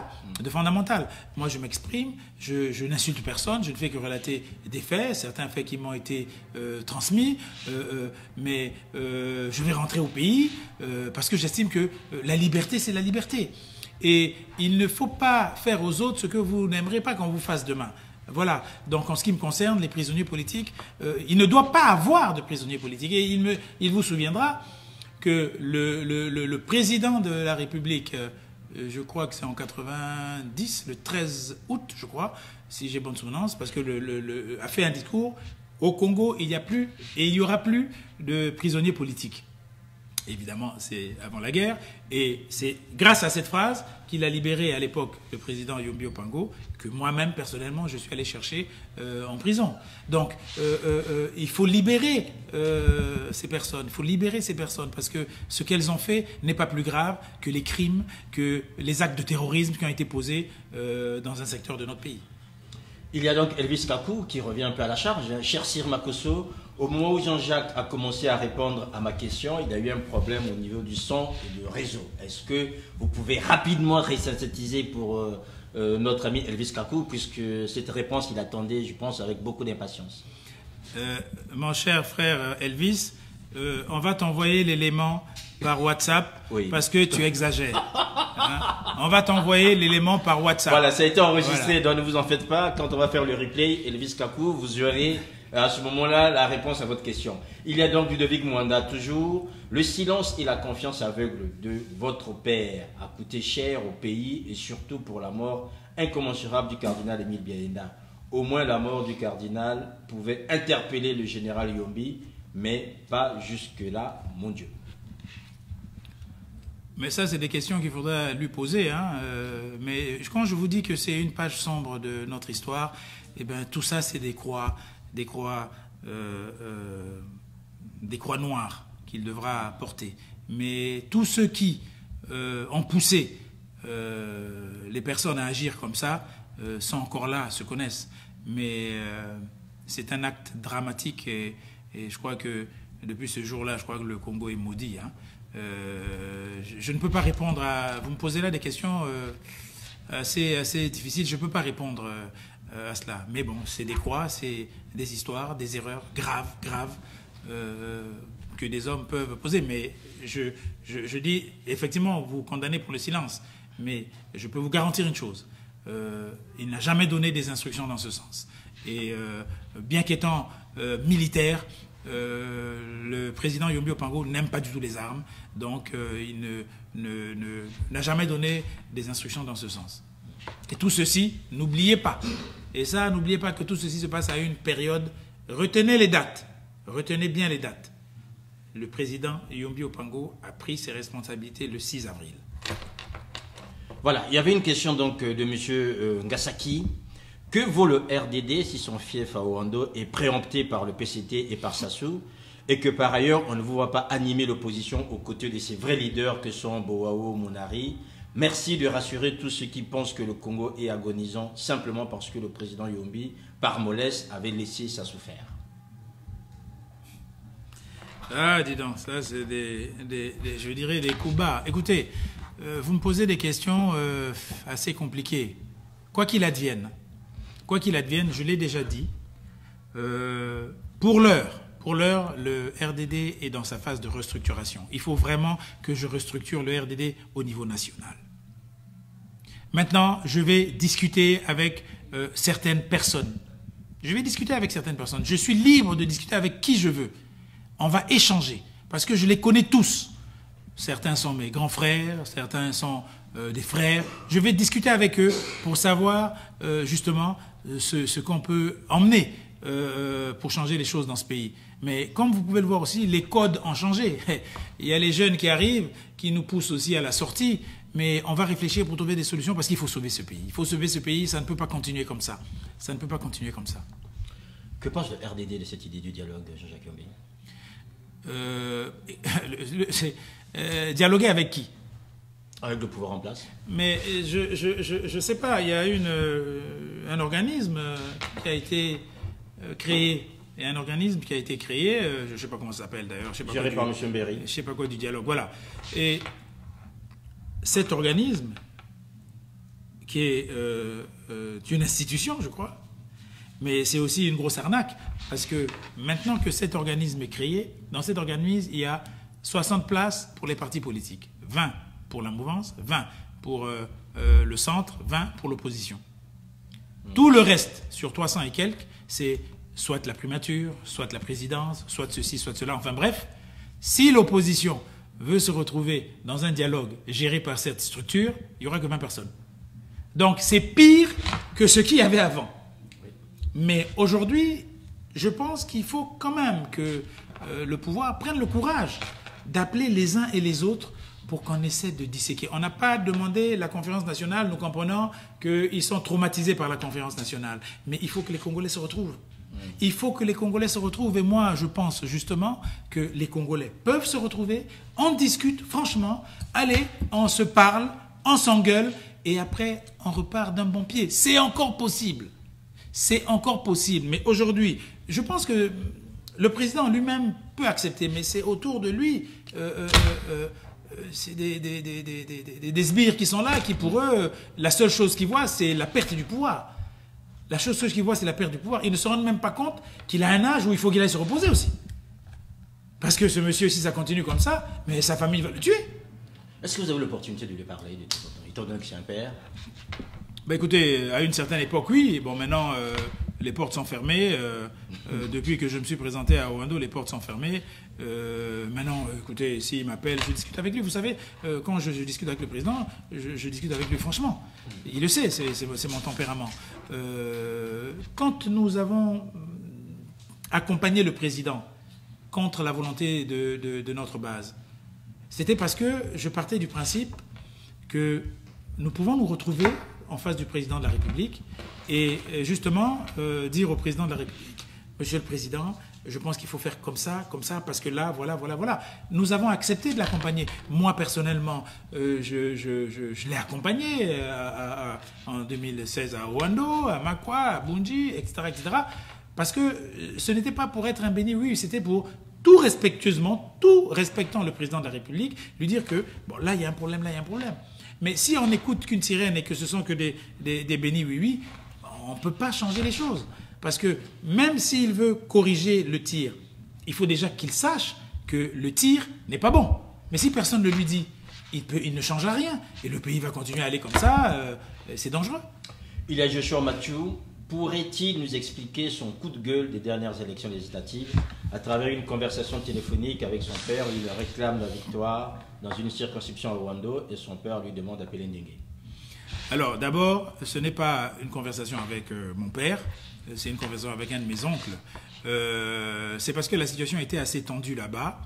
Ce que nous avons vécu là-bas, il y avait des nervis. Il y a un groupuscule armé là que Ndenge a créé. Je ne sais pas comment ça s'appelle. Et ces gens étaient vraiment venus pour nous provoquer, voyez-vous. Comme avant, j'avais dit que si les élections se passaient mal, j'étais prête à mourir. Donc, il était question justement de me pousser à bout pour que je fasse l'erreur et qu'on me tire dessus et qu'on m'abatte. C'était prévu, hein, c'était prévu. Et ils nous ont provoqués et comme j'ai dit dernièrement, si c'était pour me tuer moi seul, ok, mais quand j'ai vu qu'ils étaient vraiment prêts à tirer sur des gens, parce qu'ils se sont mis à taper les militants du RDD, j'ai dit non, je ne peux pas prendre la responsabilité de faire mon entrée en politique avec du sang dans les mains. J'ai dit, allez, les gars, ils veulent gagner, laissez-les gagner. mes véhicules ont été bloqués. Je travaillais pourtant pour calmer les choses avec le commandant de zone, le colonel Fortuné Nyakekele, qui peut témoigner si vous voulez aller le voir. Nous avons calmé les choses. Malheureusement, la machine du PCT n'a pas accepté déjà mon entrée et nous avons su que certaines personnes ont dit pas lui, lui on ne veut pas le voir dans l'Assemblée. Et les instructions ont été données, d'après ce qu'on m'a dit, les instructions ont été données au sommet du Parti congolais du travail. Oui. Voilà. Alors, ce sommet-là, c'est Pierre Ngolo, hein, je veux dire, si peut-être vous hésitiez de préciser son nom, qu'à cette époque-là, il est toujours en fait le secrétaire général du PCT. Mais à l'heure actuelle, il est toujours secrétaire général du PCT. J'ai demandé. Donc c'est lui qui a donné les conseils. J'ai demandé à le rencontrer. J'ai demandé à rencontrer Pierre Ngolo, que j'avais vu déjà en privé, justement pour redynamiser les relations avec le Parti congolais du travail. Nous étions en alliance. Oui. Et j'estimais que, avec le rôle que j'avais maintenant, donc de vice-président, en l'absence du président Yombi Opango, je suis le président, donc je vais redynamiser nos relations avec le PCT. Ils ont refusé. Ils ont refusé de me recevoir, parce que pour eux, ils savaient très bien que j'allais poser des problèmes. Nous sommes en politique. Mais eux, ils avaient pensé nous donner juste un rôle qui m'attribue à moi d'ailleurs, de conseiller et de, comment dirais-je, un rôle de conseiller. Donc pour le RDD devait avoir un rôle de conseiller. Comme je l'ai dit dernièrement dans une émission à Brazzaville, c'était une grosse injure.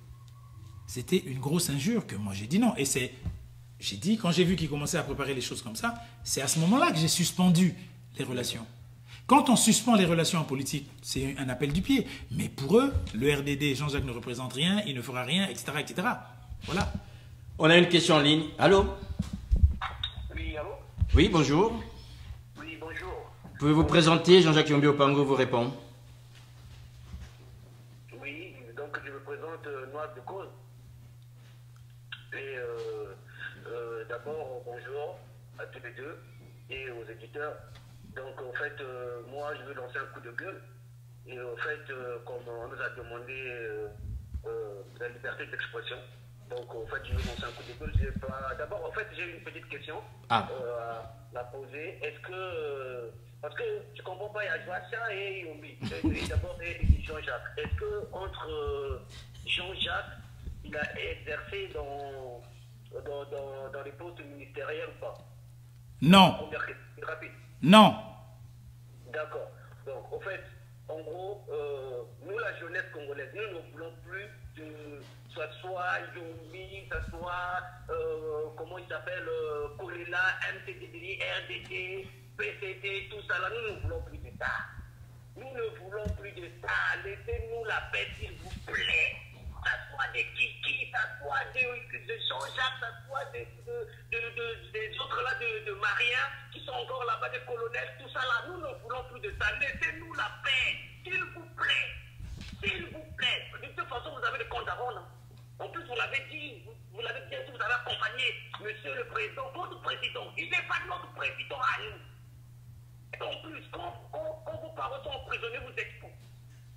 Et c'est nous le peuple qui se levons. Vous êtes où? Et aujourd'hui, j'ai l'impression, l'envoyé spécial, venu nous dire du blablabla comme d'habitude. Moi, je suis un révolutionnaire. S'il vous plaît, tout ce que vous les charabia que vous êtes en train de nous dire là, les Congolais sont battus. Franchement, laissez-nous la paix. Nous ne voulons plus. Il n'y aura pas des élections, nous ne voulons pas des élections. Et ça soit qui que ce soit, nous ne voulons pas des gens là qui ont été là, comme je viens de dire, des Jombi, des Sachou, de tout le monde là. Prenez vos clics et claques, partez, s'il vous plaît. 2021, c'est la nouvelle génération. Merci, je m'arrête là. Merci, Noise de Cause. Jean-Jacques Yombi Opango vous répond. Il est là? Il a coupé? Oui, il est là. Restez en ligne, Noise de Cause. Vous m'entendez? Oui, très bien. Monsieur Noise des Causes, ben merci pour votre intervention. Mais ce que je trouve dommage, vous savez à qui vous parlez, et moi, vous utilisez un pseudo. Mais il ne faut pas avoir peur de ses opinions, justement. Désolé, j'ai pas peur. Vous utilisez un pseudo. Je dis ceci. Donc, si je comprends bien, vous me reprochez d'exister. Vous me reprochez d'exister. Mais demain, venez au pays, battez-vous démocratiquement, qu'on change les choses au pays. Et si vous gagnez de manière démocratique, mais vous êtes là et on va être derrière vous. Moi, je ne suis pas un politicien. Moi, je ne suis pas un politicien, mais c'est la méthode que vous savez, les politiciens, vous. mais la méthode, ce que vous dites, si vous êtes, mon frère, vous êtes Congolais comme moi, je suis désolé, c'est pas de ma faute si je suis né avec un nom, c'est pas de ma faute si je suis né dans une région du Congo, mais vous ne savez pas ce que j'ai subi dans ma vie aussi, donc vous ne connaissez pas mon histoire. Je refuse, monsieur, mais écoutez-moi, voilà, alors comment voulez-vous être démocrate si vous ne laissez pas la parole aux gens? Vous agissez comme certaines personnes au pouvoir qui pensent qu'on ne peut pas parler. Vous décriez ça et vous agissez exactement pareil. Moi, je pars du principe que j'assume le nom que je porte, Maintenant, en ce qui me concerne, écoutez, en ce qui me concerne, je n'ai pas les mains sales, et je continuerai, mais laissez-moi, et mais monsieur Noise de Cause, vous dites vous existez depuis, ça veut dire que vous dites ça, si mes enfants, qui sont peut-être plus jeunes que vous, donc vous condamnez déjà l'avenir de mes enfants, que si demain il y en a un qui veut faire de la politique, non parce que tu t'appelles Yombi Opango, qu'est-ce que c'est que ces histoires? Mais il n'y a pas que vous. Il n'y a pas que vous. Il n'y a pas que vous, donc vous, aujourd'hui, non, écoutez. Oui, mais monsieur Noise de Cause, je n'ai pas encore touché à la chose publique. Donc on ne peut rien me reprocher par rapport à l'État congolais. Voilà. Et j'ai le droit de m'exprimer, j'ai le droit d'essayer de changer les choses dans notre pays. Bah voilà, c'est ça que je vais te dire, vous êtes un envoyé spécial, ça commence comme ça. Un envoyé spécial par qui? Je ne sais pas, vous avez déjà accompagné votre président. Ben oui, mais non, mais attendez, vous savez, je l'ai accompagné et je l'assume, hein, vous savez, on ne peut pas fuir son histoire. Je l'ai accompagné, oui. Et ben maintenant, aujourd'hui, j'ai pris du recul, point.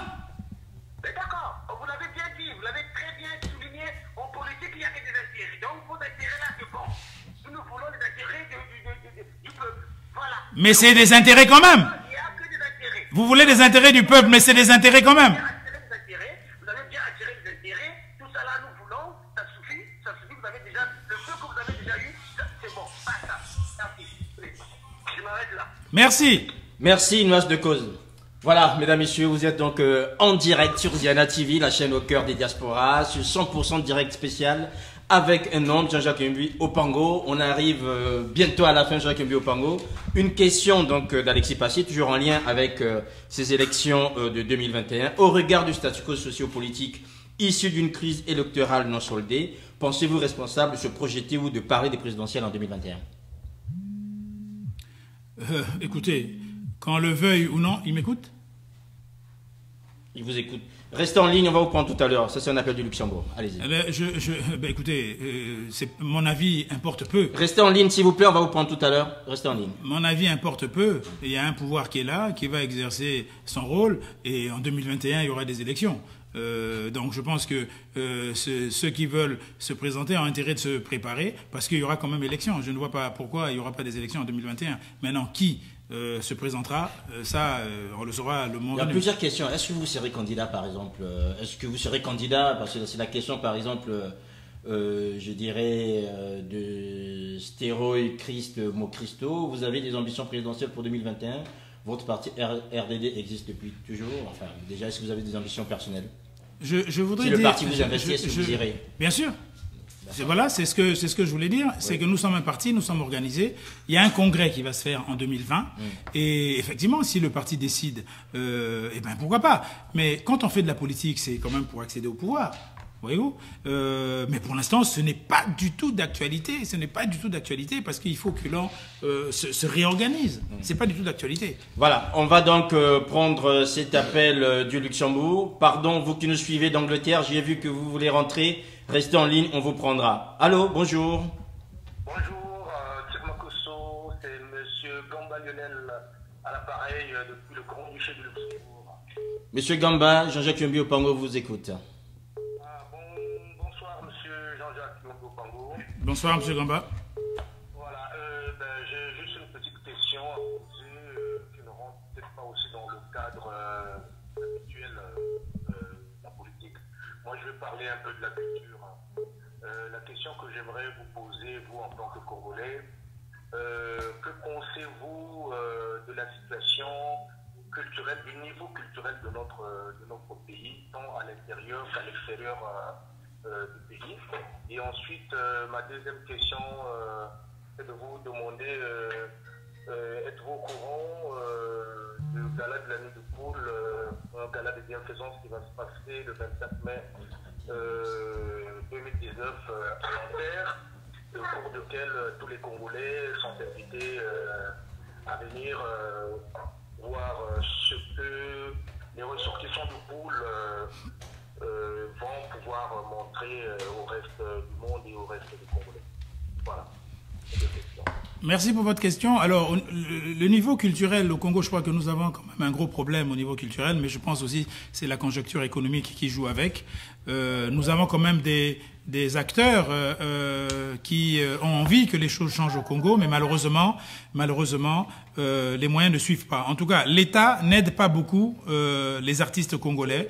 Je le sais parce que je fréquente pas mal d'artistes congolais. Nous allons même souvent dans des représentations à l'intérieur, dans Brazzaville, et je pense que l'État n'aide pas. Maintenant, ce que vous me posez comme question par rapport... Vous qui êtes en Angleterre, pardon, restez en ligne, hein. Jean-Jacques Yombi Pango prendra tout à l'heure, restez en ligne s'il vous plaît, allez-y. Je ne suis pas au courant, je ne suis pas... Vous m'entendez ? Non, il vous entend, okay. Il vous entend. Je ne suis pas au courant de ce que vous me parlez, des ressortissants du pool et tout. Il faut... Donc la nuit du pool. La nuit du pool. Alors, écoutez, monsieur, je vais vous répondre franchement. Moi, je suis Congolais. Je suis Congolais. Et tout ce qui concerne le Congo me concerne. Mais quand c'est ciblé, ça m'agace. Je ne vais jamais assister, moi, si le jour où on dit la nuit de la cuvette, etc., etc. Non. Si vous parlez de l'aspect culturel par rapport au pool, parce que par rapport à ce que le pool peut emmener au Congo, par rapport à tout ce qui se passe, qui est immensément riche dans le pool, au niveau culturel, au niveau culinaire, etc., etc., je suis preneur. Mais si c'est pour la politique, moi je ne suis pas preneur. Je vous le dis de manière claire. Pas parce que j'ai quelque chose contre les gens du pool, non. C'est parce que moi j'estime que le Congo doit être un. Le Congo doit être un et on doit être indivisible. On ne peut pas continuer à faire ces histoires où à côté il y a les Mboshi, les Lari, etc. Non, on est Congolais. Donc maintenant, quand c'est le pool, si c'est culturel, je suis preneur, je viendrai.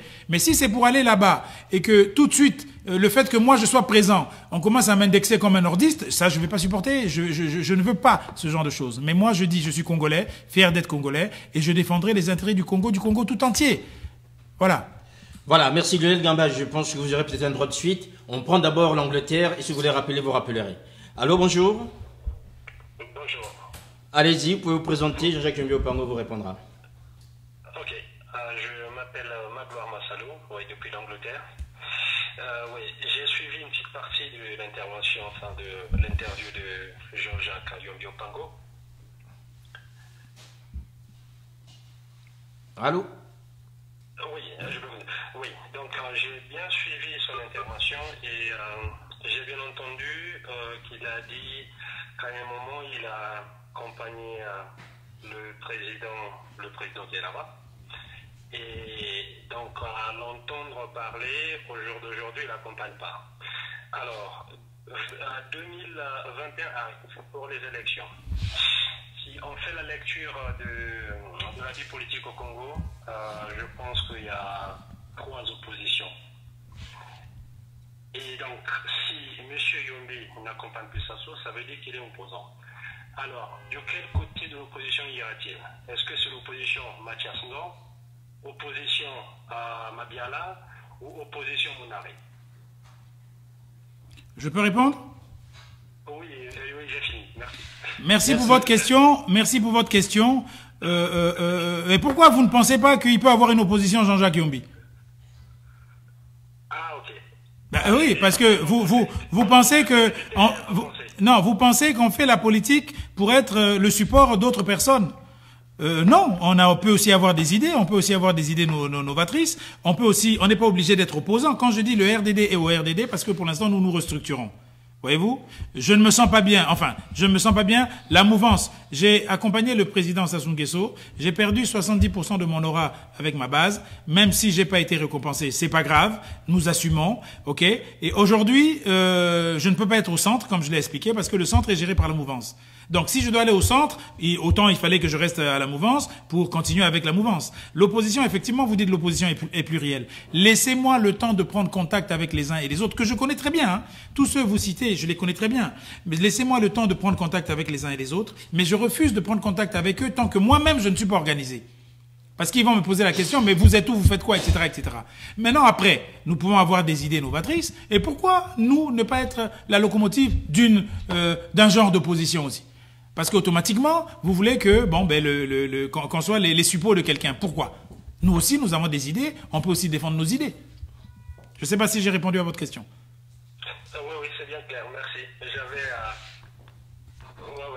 Merci beaucoup pour la réponse. Voilà, merci à vous aussi. Alors, des questions en ligne. Une question donc de la plus grande lyonnaise, Léo Kadi Mireille Pindi. Cher Jean-Jacques, bonjour. Je vous connais personnellement puisque vous êtes un grand frère et ami de mon défunt frère aîné. Ma question est celle-ci. Ne pensez-vous pas que votre franc-parler, ce côté grande gueule, vous a-t-il coûté votre carrière politique, votre business photographique et bien d'autres choses qui comptaient pour vous? Je vous sens plus modéré aujourd'hui. Je vous suis et dans une émission faite au niveau local. Un jour, vous avez posé la question de savoir s'il y avait un homme politique qui vous inspirait. Vous avez répondu qu'il n'y avait pas d'homme politique qui vous inspirait. Vous avez répondu qu'il n'y avait pas d'homme politique au Congo. La seule admiration était celle pour le général Yombi. Aujourd'hui, pensez-vous toujours au Congo qu'il n'y a pas d'homme politique digne de ce nom? Est-ce qu'il ne faut pas Tossa Olia, respectueusement, cher grand frère? Bonjour Léo, j'espère que tu vas bien. Écoutez, je voudrais vraiment, ma chère Léo, qu'on élève le débat. Je suis moi-même un homme politique. Donc à partir du moment où je suis moi-même un homme politique, dans la situation actuelle du Congo, je ne peux pas avoir un leader. Ce que je veux dire, c'est que mon éducation m'oblige à respecter tous les hommes politiques, surtout que ce sont nos aînés. Mais il n'y en a pas un qui, je peux dire, m'a convaincu au point que je sois qu'il soit mon idole, politiquement parlant. Voilà. Maintenant, j'ai dit, je ne peux pas parler du président Yombi Opango, parce que comme c'est mon père, ça sonnera faux. Mais et je pense qu'à cette émission, la personne m'avait dit quel est l'homme politique que vous quel est l'homme politique qui vous a marqué? Et j'avais dit Gandhi. Il était un peu surpris que je parle d'un homme qui était un apôtre de la paix. Donc, enfin, certains étaient peut-être surpris que vous ne citiez pas ça à ce moment-là, puisque la plupart du temps, c'est celui qui inspire tous les autres. Non, je veux dire, vous savez, ça aurait pu. Et le président Sassou Nguesso a eu l'occasion aussi, je pense, hein, surtout quand il est revenu au pouvoir, je pense qu'il aurait pu faire les choses autrement. Hein. Et bon, ben, écoutez, malheureusement, autour de lui, moi, le Sassou Nguesso que j'ai connu dans ma jeunesse, c'est pas celui qui est là, avec tous ces gens qui sont autour. C'est pas celui-là. Bon, et maintenant, je pense que respecter certaines personnes parce que vous êtes bien élevé ne veut pas dire être politiquement son adepte. D'autant plus que le président Sassou Nguesso, je dirais, ne m'a pas coopté. C'est-à-dire que politiquement, je ne peux pas dire que j'ai quelque chose qui me lie à lui politiquement. Non. Par contre, dans le privé, bon, il y a eu des relations. Voilà. Voilà, on va prendre donc une dernière question en ligne. Allô? Oui, bonjour. J'aimerais une question, s'il vous plaît. Allez-y. Je suis très contente de suivre votre émission, mais j'aimerais que le pays sorte de cette situation. Nous sommes mal vus par rapport à hier quand je suis partie, dès qu'on a cliqué le Congo, pour les dossiers des enfants, vraiment j'avais les larmes aux yeux. Si vraiment, comme dit le monsieur, on cherche un homme politique pour sortir de cette situation, nous sommes mal vus au niveau international. Vraiment, on a honte. Moi, j'ai honte de mon propre pays, le Congo-Brazzaville. Je ne sais pas, j'ai ma fille qui est là-bas, qui a été adoptée par mon mari français, mais qu'on ne veut pas recevoir parce qu'on est reconnu en faux et usage faux. Tandis que les papiers de l'enfant est authentique. Au niveau politique, non, on cherche quelqu'un de compétent pour honorer ce pays, ce beau pays, voilà quoi. Je ne fais pas de politique, mais j'en ai marre. Merci. Jean-Jacques Yombi Opango vous répond. Madame, vous parlez de visa par rapport à l'ambassade de France. Bah, écoutez, là, je peux vous dire que ça ne dépend pas de nous, et je suis aussi totalement contre le comportement de l'ambassade de France par rapport à ce qui concerne les visas. Parce que ils nous prennent vraiment pour des macaques, et le comportement que l'ambassade de France a vis-à-vis des Congolais, j'estime, et c'est même injurieux.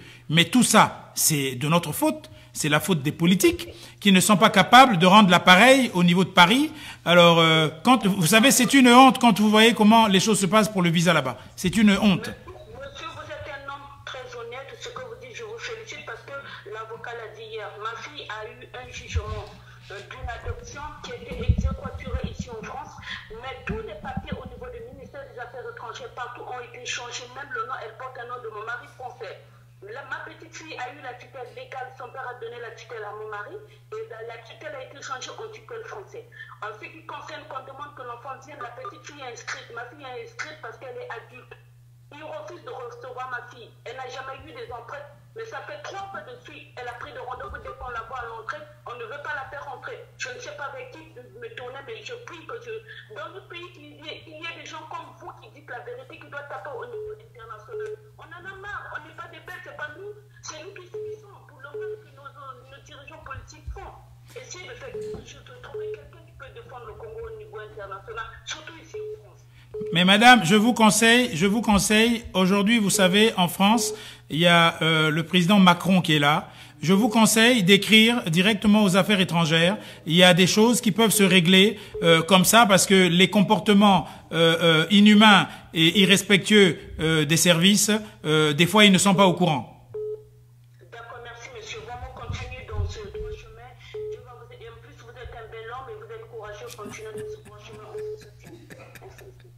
Voilà, merci madame, mesdames, messieurs, vous êtes très très nombreux à nous appeler. Vous comprenez que le temps file et que nous avons d'autres contenus à pouvoir tourner. Alors on va juste prendre une dernière question en ligne, si vous êtes encore là. Qu'est-ce qui est là? Jacques Yombi Opango, ne partez pas parce que les gens ont rarement l'occasion de vous avoir. Alors on a un appel du 358, je ne sais même pas où c'est. Oui, allô? Oui, merci. Je voulais poser 2 séries de questions. Est-ce que vous pouvez vous présenter et nous dire juste dans quel pays vous êtes? Ok, je m'appelle Gilda Sulfrid Beretico, je vous appelle depuis la Finlande. Allez-y, monsieur le Finlandais. Monsieur Yombi, il s'avère que le chemin qui a conduit Sassou au pouvoir, c'est par la guerre de 5 juin. Et cette guerre a commencé par l'attaque du convoi de votre père. Quelle est l'analyse que vous apportez sur cette attaque qui a conduit aujourd'hui les 22 ans de misère que nous vivons? Deuxième, en 2021, Sassou sera le candidat à sa propre succession. Quelle est la solution fiable pour sortir le Congo de cette misère? Merci. Ce sont les 2 questions que je vais poser. Merci. Jean-Jacques Yombi Opango va vous répondre. Alors, merci pour votre question. Alors, vous parlez des événements de Wando, mais vous posez la question à la mauvaise personne. Parce que nous sommes victimes. Nous sommes victimes. Ce qui s'est passé à Wando à l'époque est grave. Je fais partie, enfin, tout ce qui, la garde donc du président, du premier ministre Yombi Opango à l'époque, sont les victimes. Bon, malheureusement, les choses ont changé. Ce qui s'est passé à Wando, je ne peux pas vous expliquer l'histoire de ce qui s'est passé parce que on n'a pas le temps, mais je fais partie des victimes, donc je ne peux pas répondre à cette question. Je peux simplement dire que malheureusement pour nous, le convoi qui rentrait sur Brazzaville a été attaqué. Pourquoi? mais c'est parce qu'il voulait atteindre le président Yombi, parce qu'il pensait qu'il était dans le convoi. Et il y a certaines personnes aussi qui avaient donné le rapport, comme quoi moi je voulais aussi attaquer le président Sassou Nguesso, ce qui est totalement faux. Et vous savez, autour, certaines personnes voulaient atteindre à notre vie. Donc je ne peux pas vous répondre, c'est des épisodes de la vie, c'est des gens qui se sont amusés à faire ça. Et je ne pense pas, c'est pas que je veux le défendre, hein, je ne pense pas que les instructions aient été données par le président Sassou Nguesso. C'est quelqu'un qui voulait faire plaisir sans doute, ça s'est terminé par un drame. Voilà. Maintenant, la solution, écoutez, si le président Sassou Nguesso se propose d'être candidat, bon, à mon niveau, vous voulez que je fasse quoi? Vous voulez quoi? Que je prenne les armes, que je l'empêche de se présenter? Je comprends pas très bien votre question. S'il se présente, nous sommes dans un pays démocratique, enfin, on essaie de faire de la démocratie, on va voir comment les choses vont se passer. J'ose espérer que tous les prisonniers politiques seront libérés pour qu'on puisse faire des élections libres, transparente et fiable. C'est là mon souhait. Voilà, une question en France, je pense que ça va être la dernière. Allô? Oui, alors? Oui, bonjour. Attendez, avant de parler, j'aimerais juste vous dire, vous qui nous suivez, qui nous appelez, nous n'allons pas prendre des appels anonymes. Je pense quand même qu'il faut être un peu plus responsable. Si vous voulez nous appeler, qu'on puisse vous faire passer à l'antenne, ben, prenez un numéro normal, qu'on puisse bien sûr vous identifier et non pas avec un numéro privé. Ce n'est pas toujours, puisque je pense qu'ici nous sommes tous responsables. Voilà. Allez-y, vous avez la parole. Oui, bonjour, c'est Jax Okuya. Bonjour Jax. Oui, bonjour. Donc, je souhaiterais juste poser une ou deux questions à mon frère Joseph. Allez-y. Parlez un peu plus fort, Jax. Oui, ma première question est celle-ci. Est-ce normal qu'un Congolais, du simple fait de dénoncer un système autocratique dans notre pays, se voit privé d'un passeport pour ses déplacements? Parce que nous vivons dans un pays où la liberté est un peu certaine. Et je vois ici M. Mélenchon critiquer tout le temps Macron, et je ne vois pas qu'on lui a remis son passeport pour qu'il ne se déplace. Et ma deuxième question est celle-ci. Vous, aujourd'hui, votre vision sur le Congo est-elle partidaire ou vraiment pour unifier le Congo dans son ensemble? Donc c'est ça ma question. J'ai pas bien compris la deuxième question. En fait, je demande votre vision politique. Est-elle une vision uniquement partidaire ou elle est une vision vraiment pour l'unification du pays? Alors, Bonjour Jacques, merci pour ta question. Bonjour Hélène. Écoute, il y a des histoires qui se passent dans le pays qui sont totalement anormales. Malheureusement pour nous, il y a des gens qui font de l'excès de zèle. Et c'est ça le quotidien. Moi, je vis au pays, ben je vis ça tous les jours. Hein. Donc, ce n'est pas normal. Et j'aimerais bien, pourtant, que les gens puissent avoir une certaine liberté d'expression, parce que quand on ne fait que parler, on ne tue personne. On ne tue personne quand on ne fait que parler. Et la liberté d'expression, il faut vraiment qu'elle soit vraiment réelle. Maintenant, je fais de la politique, c'est pas pour moi. Je fais de la politique parce que je crois en ce pays. Je crois au potentiel du pays et je suis fondamentalement congolais. Je ne sais pas ce que c'est que le tribalisme. J'ai pas été élevé dans ça et je veux absolument que le Congo soit unifié. Unifié, et on peut le faire. On peut le faire. Parce que nous, quand on grandissait, écoutez, moi je ne savais pas que tel ami était Bangangoulou, Larry, Mboshi, voilà. Je savais pas ce que c'était que cette différence. Et j'ai toujours été élevé comme ça. Et pour moi, le Congo ne fait qu'un. Et on doit tout faire pour que le Congo ne fasse qu'un. Il n'y a pas d'autres ethnies qui doivent être supérieures par rapport aux autres. Voilà mon point de vue. Des choses, mais je suis avec toi de tout cœur. Merci bien, Jacques.